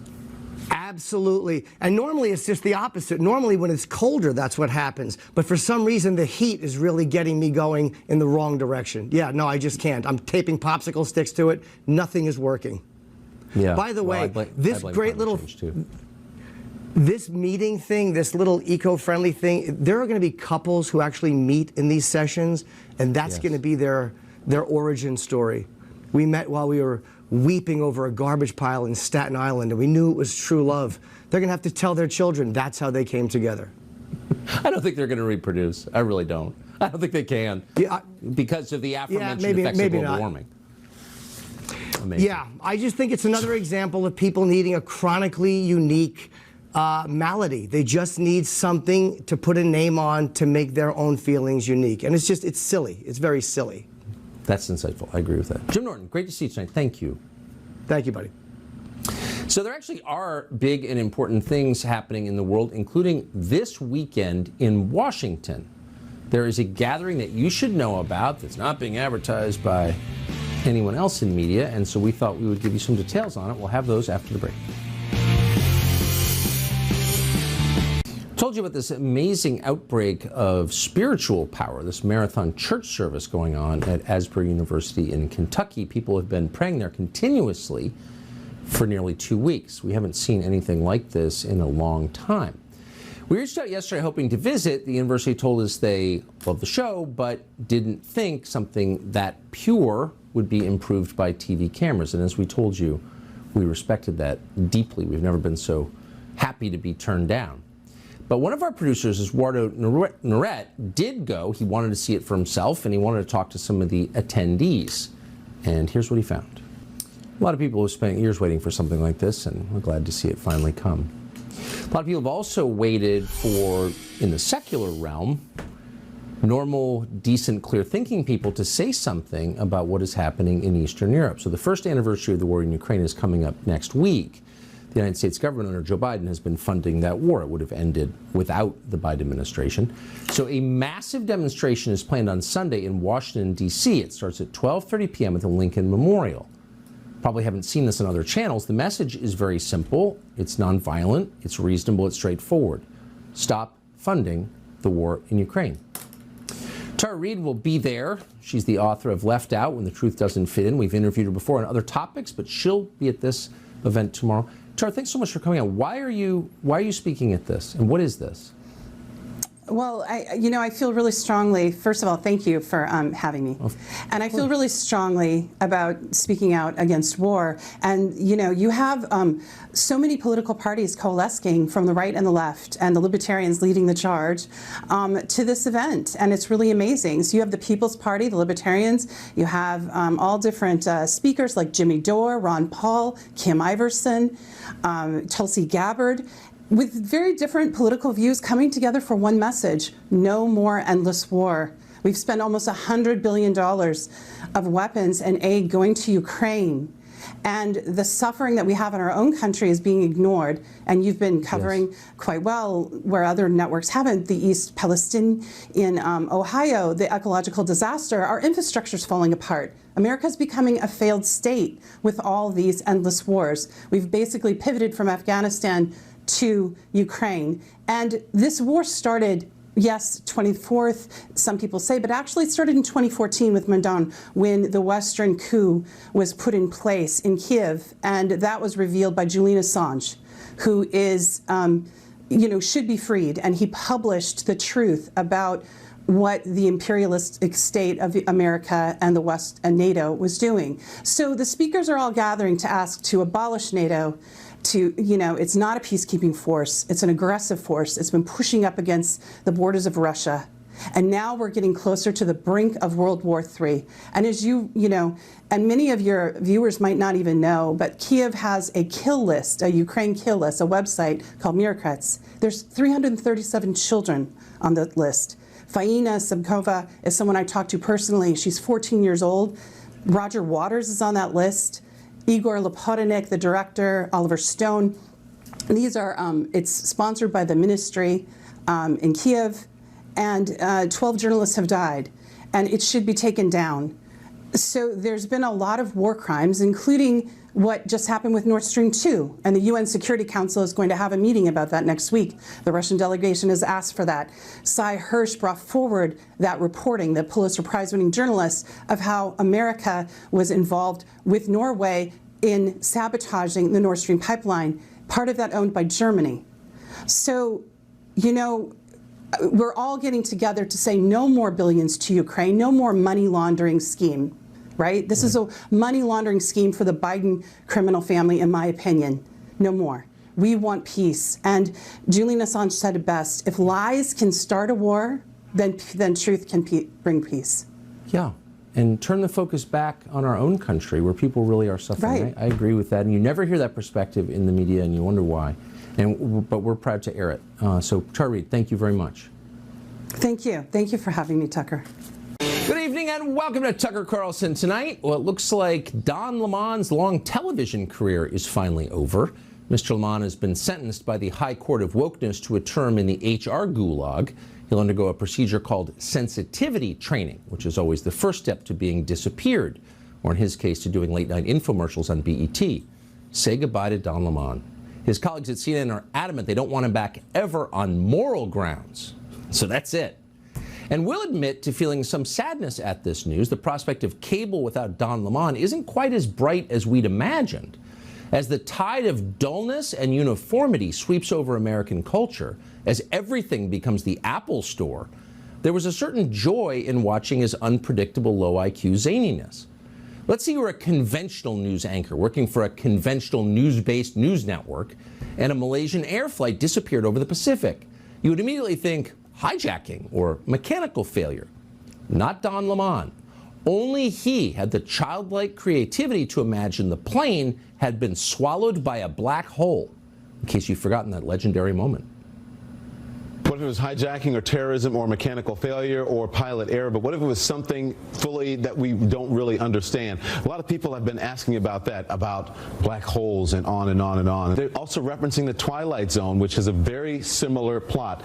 That's what people are saying. I know it's preposterous, but is it preposterous, you think? Is it preposterous? Mock that clip if you will, but there was a kind of demented genius on display there, and we appreciated it. Now it's over. But the story of Don Lemon is more than about one man's dead career. It is, in fact, a fascinating tale that illustrates the growing darkness of American liberalism, something that affects all of us. Whatever else he was, Don Lemon was no ideologue. He'd never met a fixed belief. Don Lemon was a careerist. He was a man who rose in television by parroting the instructions of his bosses, who received their instructions from the Democratic Party. And in that way, Don Lemon is the perfect measure of how the nation is changing and where it's going. During the Obama years, when we were all told the country might finally move past our divisive racial history, Don Lemon reflected the current trend. At one point, he even attempted one of those authentic conversations about race we were always being encouraged to have. Here it is. Black people, if you really want to fix the problem, here's just 5 things that you should think about doing. Here's number 5, pull up your pants. Some people, a lot of them black, gave me flack for saying that recently on the Wendy Williams show. I hosted a special on the N-word, suggesting that black people stop using it, and that entertainers stop deluding yourselves or themselves and others that you're somehow taking the word back. Now number 3, respect where you live. Start small by not dropping trash, littering in your own communities. Number 2, finish school. You want to break the cycle of poverty? Stop telling kids they're acting white because they go to school or they speak proper English. And number 1, and probably the most important, just because you can have a baby, it doesn't mean you should. So stop littering, show respect, go to school, because the rules apply to everybody no matter what they look like. It's impossible to imagine the Don Lemon of today. It's impossible to imagine anyone of today speaking like that because times have so completely changed. And it was the arrival of Donald Trump that upended the rules. During the Trump era, Don Lemon's bosses instructed him to shift gears radically and attack middle-class white Americans as the problem because middle-class white Americans were Donald Trump's electoral base. That was the point of that. So Don Lemon dutifully did. Watch. I think you're letting him off easy. I don't believe that it's just because they think Joe Biden would be worse. I think it's because they like it. They like the racism. They like the misogyny. They like all of it, because if they didn't, they wouldn't support him. If you are on that side, you need to think about the side you're on. I am never on the side of the Klan. I am principled people, conservative or liberal, never on the Klan side. Principled people, conservative or liberal, never on the Nazi side. What does it say about you that no matter what, you continue to make excuses for this man, for his vile behavior, this sort of vile behavior? Doesn't that make you just as bad, if not worse, than him? We used to call them middle-class Americans. Now we call them the Klan, because politics. So Don Lemon instantly understood what everyone in the media now understands, which is that there's nothing you can't say about middle-class white Americans. They're the core of the Republican Party, so no slander is too extreme. There are no limits to how much you're allowed to hate them. Go crazy. Joe Biden himself just accused middle-class white America of wanting to kill black people merely for being black.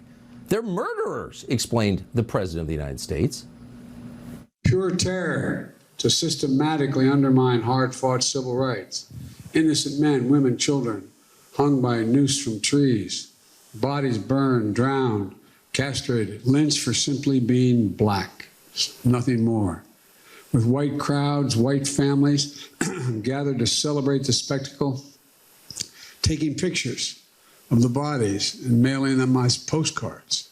Hard to believe, but that's what was done. And some people still want to do that.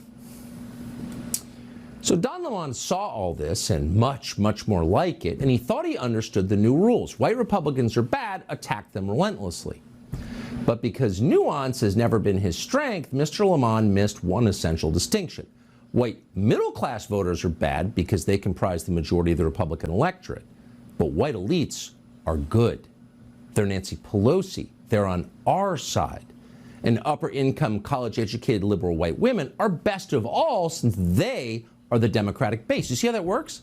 Both groups are white, but one of them is evil and one of them is holy. Now, in political terms, that distinction makes sense, but it was way too subtle for Don Lemon. It went right over his head. And that leads us to the final fateful day of his television career last week when he dared to criticize Nikki Haley. Watch. I think it's the wrong road to go down. She says people, politicians or something are not in their prime. Nikki Haley isn't in her prime. Sorry. When a woman is considered to be in her prime in her 20s and 30s and maybe 40s. What are you talking? Wait. That's not according to me. Prime for what? It depends. I mean, it's just like prime. If you look it up, if you Google when is a woman in her prime, it'll say 20s, 30s, and 40s. Ooh, he stepped in it. But to be fair to Don Lemon, Nikki Haley seemed like perfectly fair game. She's a Republican presidential candidate, so savage her all you want. Oh, but no. Because in fact, in all the ways that matter, Nikki Haley is a member in good standing of the most protected class of all, upper-income liberal white ladies with fashionable political views. She may be running to be the Republican nominee, but she is fundamentally indistinguishable from the neoliberal donor base of the Democratic Party. Nikki Haley believes in collective racial guilt. She thinks Ukraine's borders are more important than our own, far more important. She believes identity politics is our future. Vote for me because I'm a woman, she says. That's her pitch. So Don Lemon should have caught this, but he missed it completely. He didn't get it, and so he stepped in his final bear trap. Don Lemon may be black, but that doesn't mean he's allowed to criticize Nikki Haley. Sorry. If it's a choice between a black man and a liberal white lady, the Democratic Party will drop the black guy every single time. Who makes up a bigger proportion of the American electorate? The Don Lemons or the Nikki Haleys? It's not a close call. Shut up, black guy. How dare you criticize girl power? Pretend that biology is real. You're fired. That's what happened to Don Lemon. So once again, the revolution eats one of its own. A faithful servant of the Democratic Party is crushed by its remorseless gears. This is the unsentimental math of identity politics. Not all groups are created equal. Know your place, violate the rules of the hierarchy of the caste system, and you die. Nikki Haley understands that. Don Lemon doesn't. And now he's heading off to do infomercials. But the real question is, where does this leave the rest of us? Well, at a dead end, which is what identity politics is. It's the ultimate national cul-de-sac. Identity politics is a precise inversion of the American idea. Out of many, one. That becomes out of one, many. Result? Balkanization, atomization, racial strife, hatred, division, and craziness. In the end, Rwanda. No country can survive identity politics. We know that. We have to stop it. But how do we stop it? Maybe by remembering that our nation is actually about something bigger, and by restating clearly and out loud the principles that bind us to one another. What, in other words, do we have in common? That's a real question.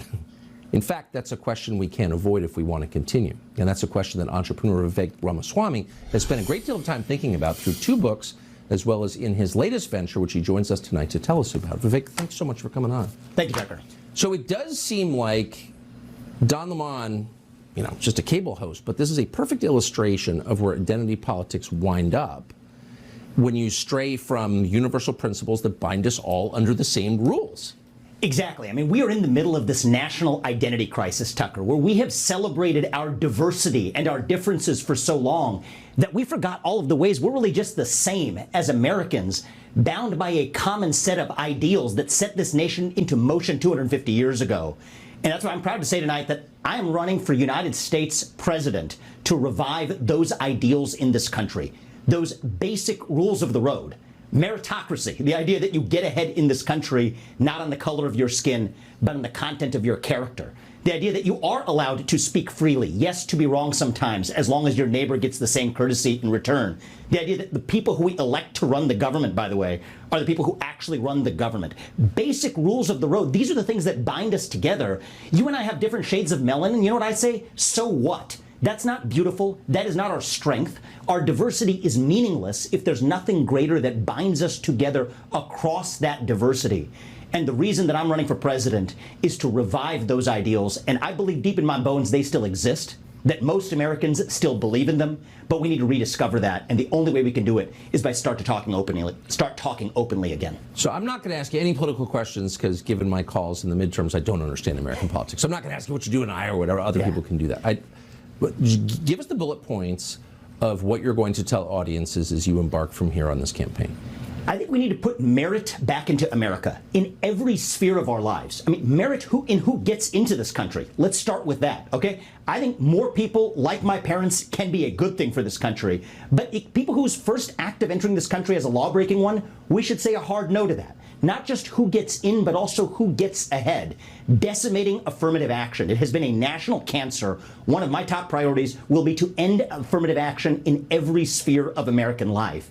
And it's not just meritocracy and who gets ahead. Ending affirmative action. Yes. I mean, our whole government is based on that idea. Well, the funny thing, Tucker, is this would be an easy thing for a president to do. Lyndon Johnson issued an executive order that requires anyone who does business with the U.S. government, that covers over 20% of the U.S. workforce, to adopt race-based quota systems.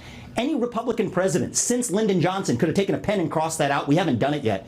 I think that's the kind of courage we're going to need to muster, to go after these sacred cows, from woke religion in the form of affirmative action to this new climate religion, which is completely shackling the American economy and culture. We need to take the most sacred cows of these alternative secular religions, and I'm sorry to say this, take them to the slaughterhouse, because that's what it's going to take for this national revival, where we stop apologizing for what it means to be American. I'm all for putting America first, but in order to put America first, we have to first rediscover what America is. And to me, those are these basic rules of the road that set this nation into motion, from meritocracy to free speech to self-governance over aristocracy. The people who we elect, actually make them run the government rather than this cancerous federal bureaucracy. That's going to be the heart of my message. And I'll tell you this. We don't have an option anymore. Okay, we face these external threats like the rise of China, which I think has got to be our top foreign policy threat that we've got to respond to, not pointless wars somewhere else. That's going to require some sacrifice. It's going to require a declaration of independence from China, complete decoupling. And that's not going to be easy. It's going to require some inconvenience. Buying cheap stuff for that many years, you know what, we got addicted to it. That's going to require some sacrifice. But I think we can make those sacrifices if we know what we are sacrificing for. And that's what I want to see the GOP do. Answer the question of what it means to be an American today. If we give an answer to that question, we dilute this woke agenda and these secular religions to irrelevance. Yes, I've been complaining about them for the last 3 years. Yes, there's a role for identifying the problem. But if we want to deliver a solution, we're going to need to rediscover that national identity that we all share. And if we do that, I still think, honest, deep in my bones, that our best days, not in some cheesy politician kind of way, but actually, truly, I think our best days can be ahead of us. But it's going to take that revival to make it happen. I hope you'll come back often, because you are one of the great talkers we've ever had. But very quickly, you identified China as the primary concern of American foreign policy. You don't think it's the war in Eastern Europe? Absolutely correct. And I think that, look, foreign policy is all about prioritization. Okay, we got to wake up to the fact that China is violating our sovereignty, and the reason, if that had been a Russian spy balloon, we'd have shot it down instantly and ratcheted up sanctions. Why didn't we do that for China? The answer is simple. We depend on them for our modern way of life. Totally okay, right. This economic codependent relationship has to end, and the only other priority I'd add is actually, if you're going to use the military for something, use it to decimate the cartels south of the border in a failed narco state that's now actually killing people on American soil with fentanyl. That's what a good use of a military looks like, is actually protecting American soil and American interests, not a pointless war somewhere else. And I think that the heart of this goes to reviving that national identity. What does it mean to be American? Then you know what you need to defend. And that's where our domestic policy vision and this cultural vision is inextricably linked. It's tied to our foreign policy vision too. And that's why I'm running for president, because I think that needs to be at the top of the GOP's agenda. I think it needs to be at the top of this country's agenda, and I'm running for president to make it happen. That is so far from the current agenda that it'll be fascinating to see you wade into this race, and we appreciate your announcing tonight here. Thank you, Thomas Swamy. Thank you very much. Thank you. Appreciate it. Well, Joe Biden continued to advocate for the Third World War today. He was in Poland. The administration is also threatening China not to get involved, but to no effect. American power evaporates as we watch. More on that next.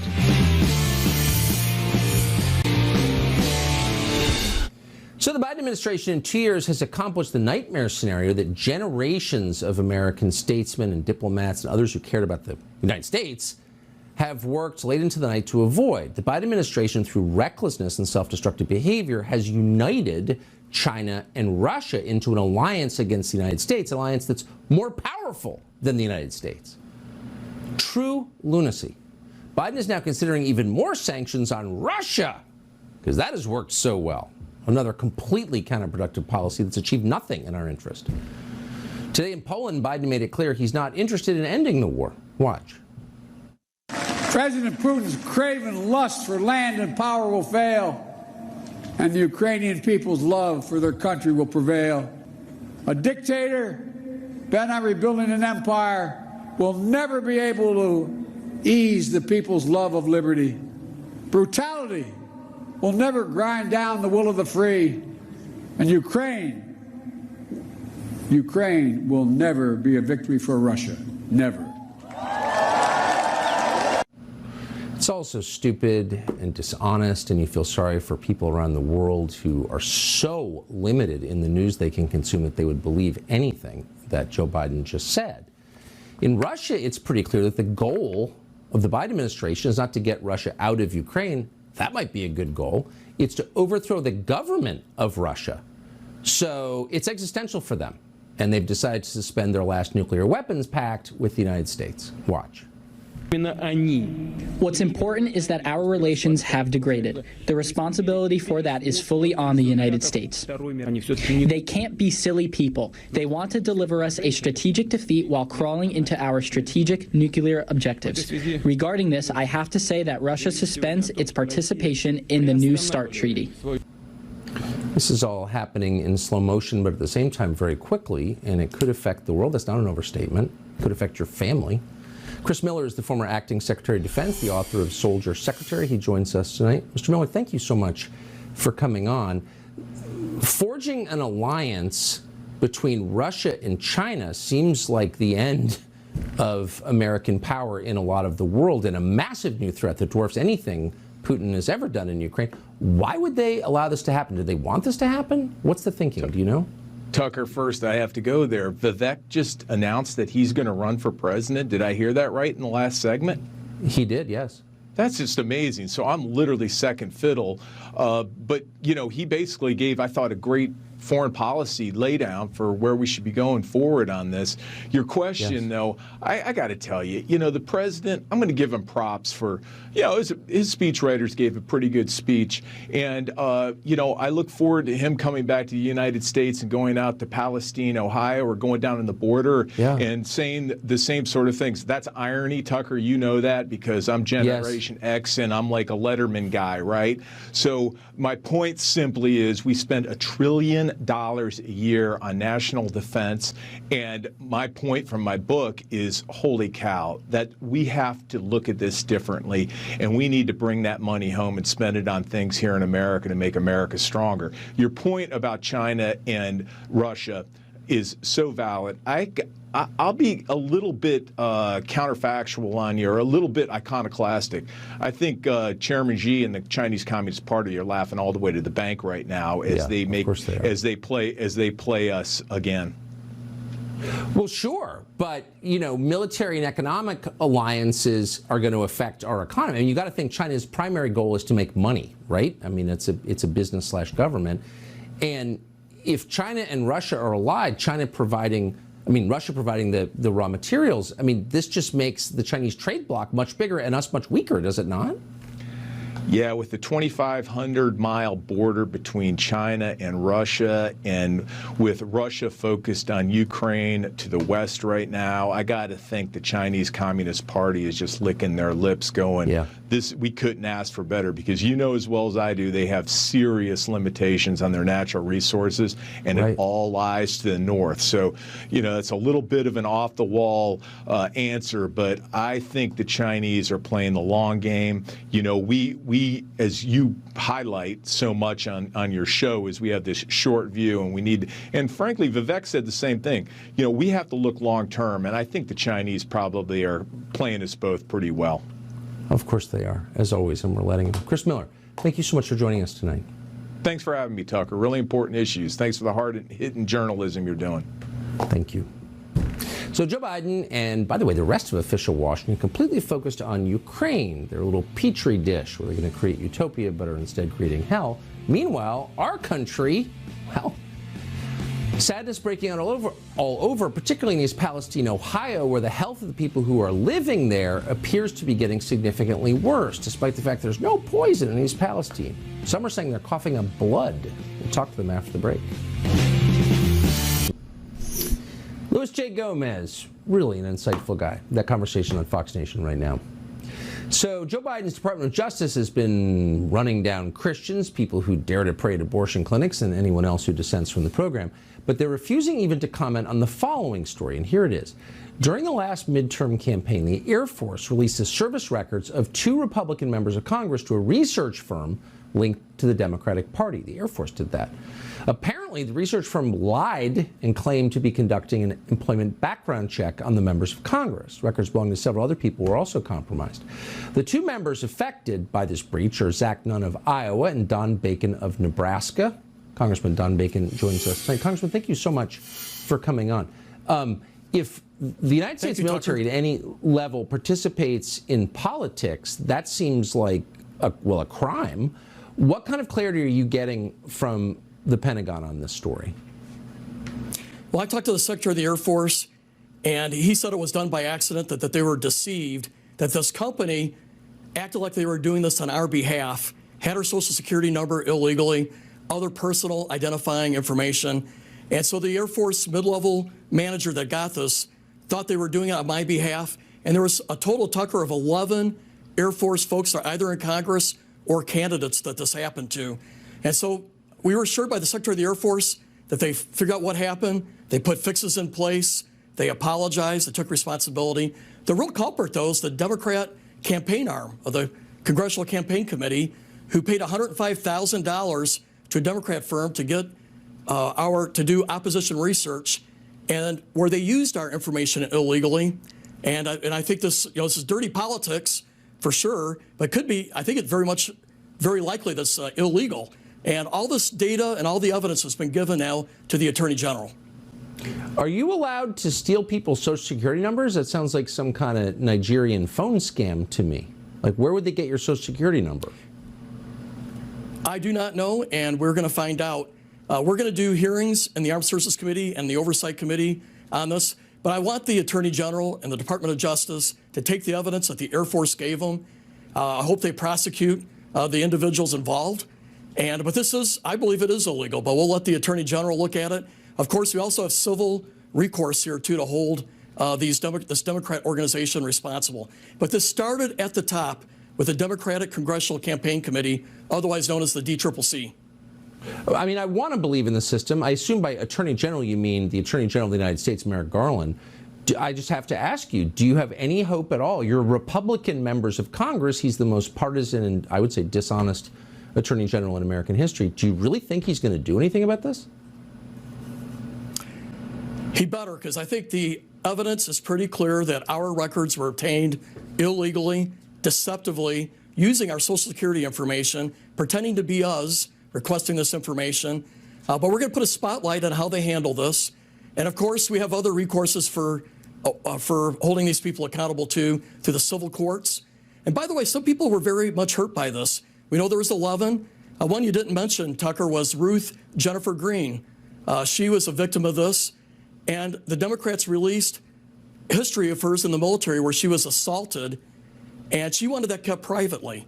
But the Democrat operatives leaked this, and she felt assaulted twice when this happened.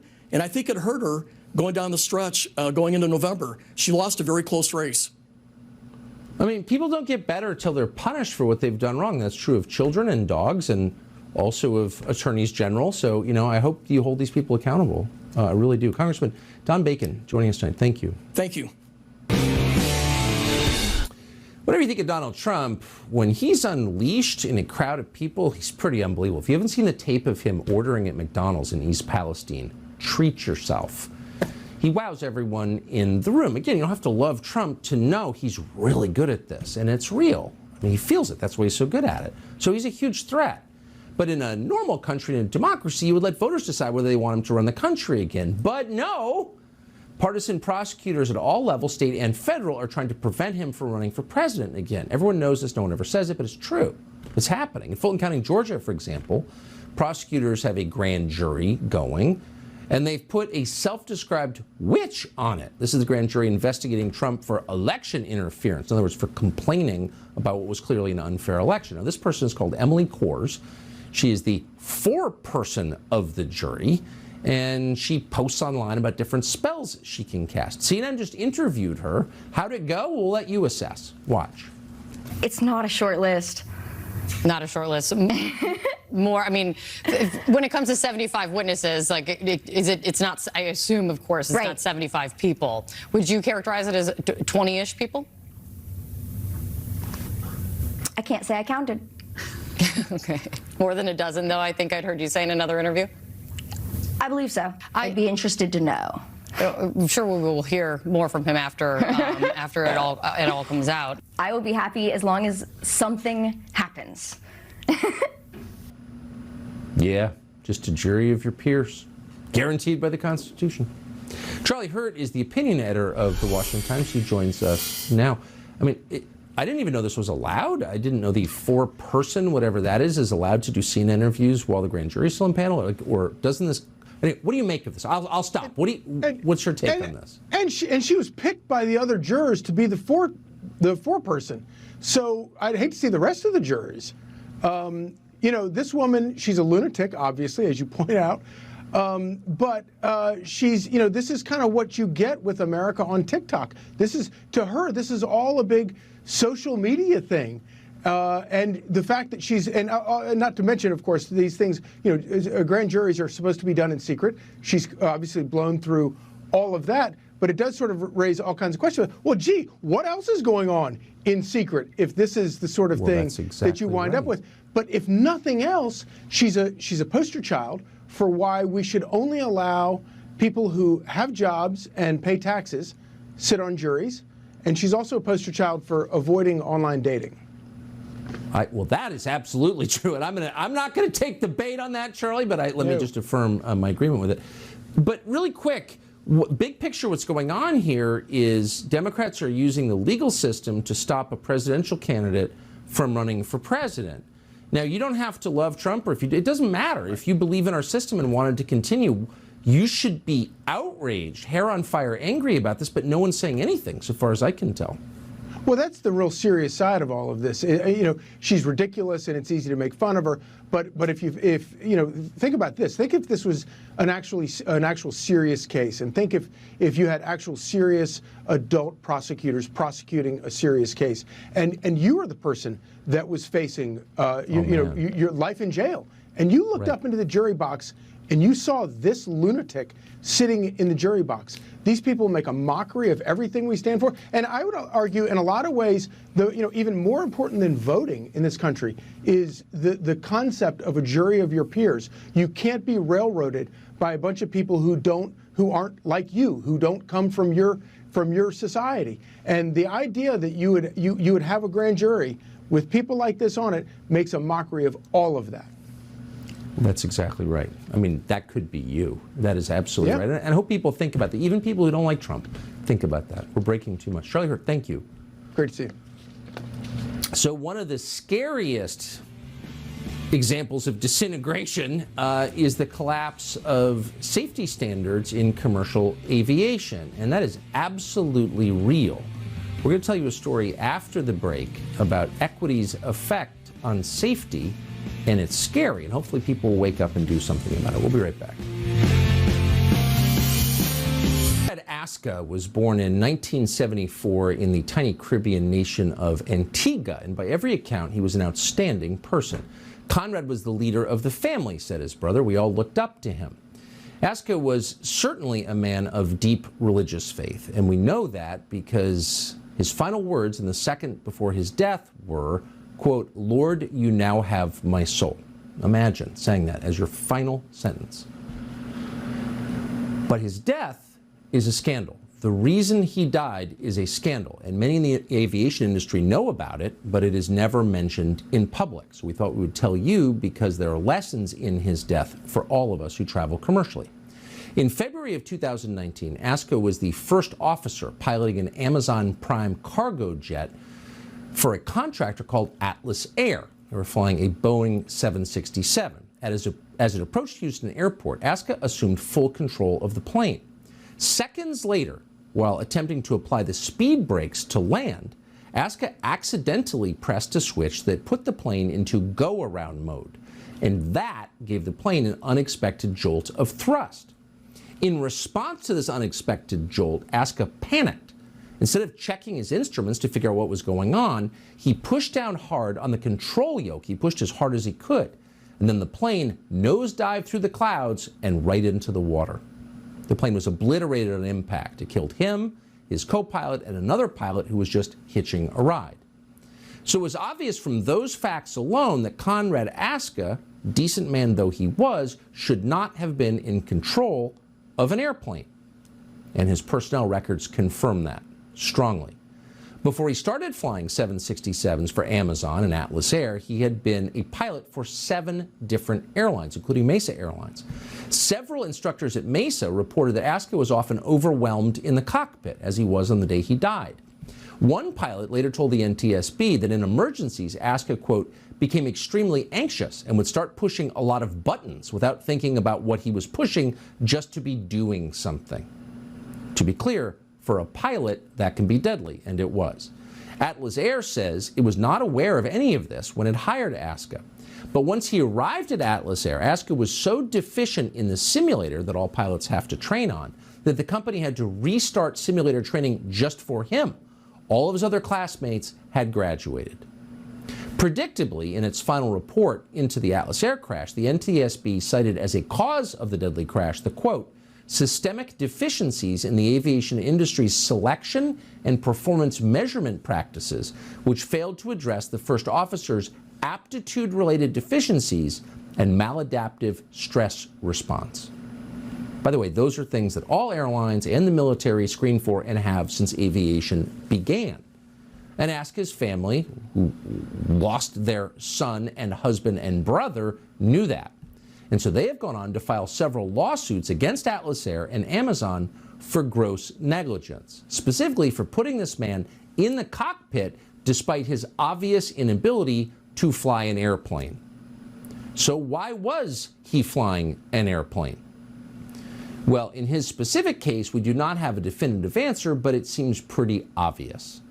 Airlines like Atlas Air, in fact, all the airlines, are doing their best to hire and retrain pilots on the basis of irrelevant criteria like their appearance.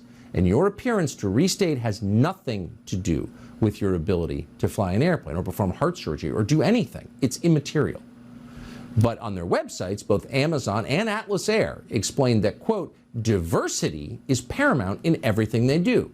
Here's from the Atlas Air website, quote, we leverage diversity, equity, and inclusion, DEI, as a business strategy and driver of innovation. We are guided by DEI philosophy. Oh yes, well apparently you are. And look at the results. Amazon, of course, says the same thing. This is not an outlier. This is not just happening at Atlas Air. This is happening at every major carrier in the United States. Safety concerns ignored in favor of something called equity. Hiring by appearance, not by ability. This is insane. And in this case, it killed 3 people. United Airlines has promised that 50% of their new trainees will be, quote, women and minorities. Right. Not the best pilots, but people who look a certain way. Well, as we told you, in December, a United Boeing 777 bound for San Francisco came within seconds of hitting the ocean. It just dropped out of the sky. And the pilots, who apparently were not properly trained or hired for the wrong reasons on the basis of irrelevant criteria, were sent back to training. Thankfully, the hundreds of people on that plane survived. But this kind of thing is happening across the industry. Talk to anyone who works there. Talk to any working pilot right now. The airlines are in a mad scramble to meet equity targets, meaning they are pushing safety aside in favor of ideology. And people will die. People have died. It's going to happen again. This should stop.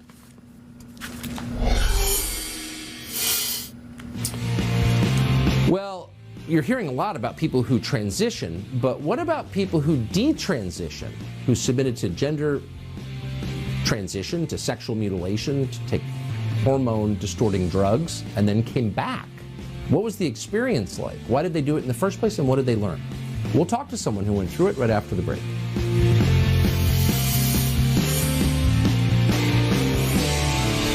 Brian Wagner was in his early 20s when, like so many young men, his life derailed. He became addicted to drugs. He was depressed.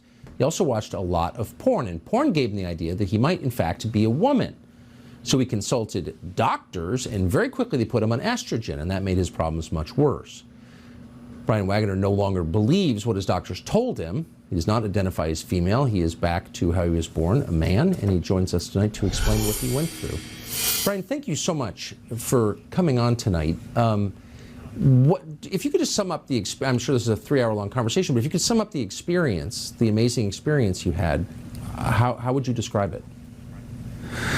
Well, thank you for having me on, Tucker. I appreciate it. Yeah, like you said, when I was a young man, when I was in college about close to a decade ago, I was extremely alienated. I had a drug problem, mainly crystal meth and other party drugs, and I went down a bizarre rabbit hole of online pornography, and I developed a sex fetish. Very embarrassing to say, but it's the truth. That's all right. And I went to go see a therapist who specialized in sex issues, and she told me that I was really a woman and that she and I had the same brain, and that basically all my problems in life were because I was actually a woman in a man's body. Even though I had severe drug problems, I had mood disorders and other, issues. I looked terrible when I went to go see this woman. I was underweight. I was paranoid out of my mind from using methamphetamines. And none of that mattered. It was all about having me go to a clinic to get prescribed estrogen and medicine to prevent my body from making testosterone, which I took for many years, and all my problems got worse. It didn't help me. It just added new problems.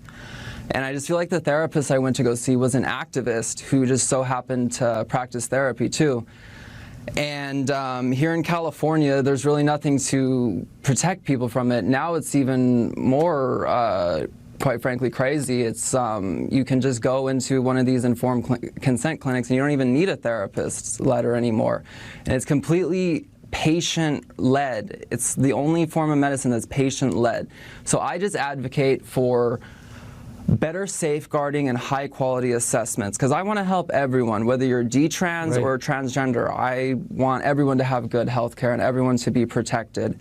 And as it is now, detransitioning, I just feel like I'm collateral damage for a movement that I'm not even part of. They completely ignore me and they don't want to hear these stories, but my story is real, my pain is real, and yeah, it's a real thing. But I just thank God every single day of my life that I never had any plastic surgery. I took hormones and it messed me up. I had my facial hair removed, but I do think that I'll be able to bounce back from this. And the way I always describe it, Tucker, is I feel like once I got sober, I started to have actual gender dysphoria when people were treating me like a woman when I didn't before. So yeah, I mean, it was like leaving the Twilight Zone. You know, some of the better episodes of the Twilight Zone is when the protagonist leaves the Twilight Zone, but everyone else is still in it. But yeah, and I feel like I've been harmed by this, and I just wish that, I don't want anyone else to experience what I experienced. So I'm out of the Twilight Zone, and, I'm a very happy and successful man, and, I just hope that my experience helps somebody. I don't even, that's one of the saddest stories I've heard in a long time. I don't have anything to add to it other than I hope you tell your story far and wide. I hope it's heard by a lot of people. I think you speak for many, and I'm grateful that you were willing to tell us your story. Brian, thank you. Thank you, Tucker. I appreciate it. I do. So Joe Biden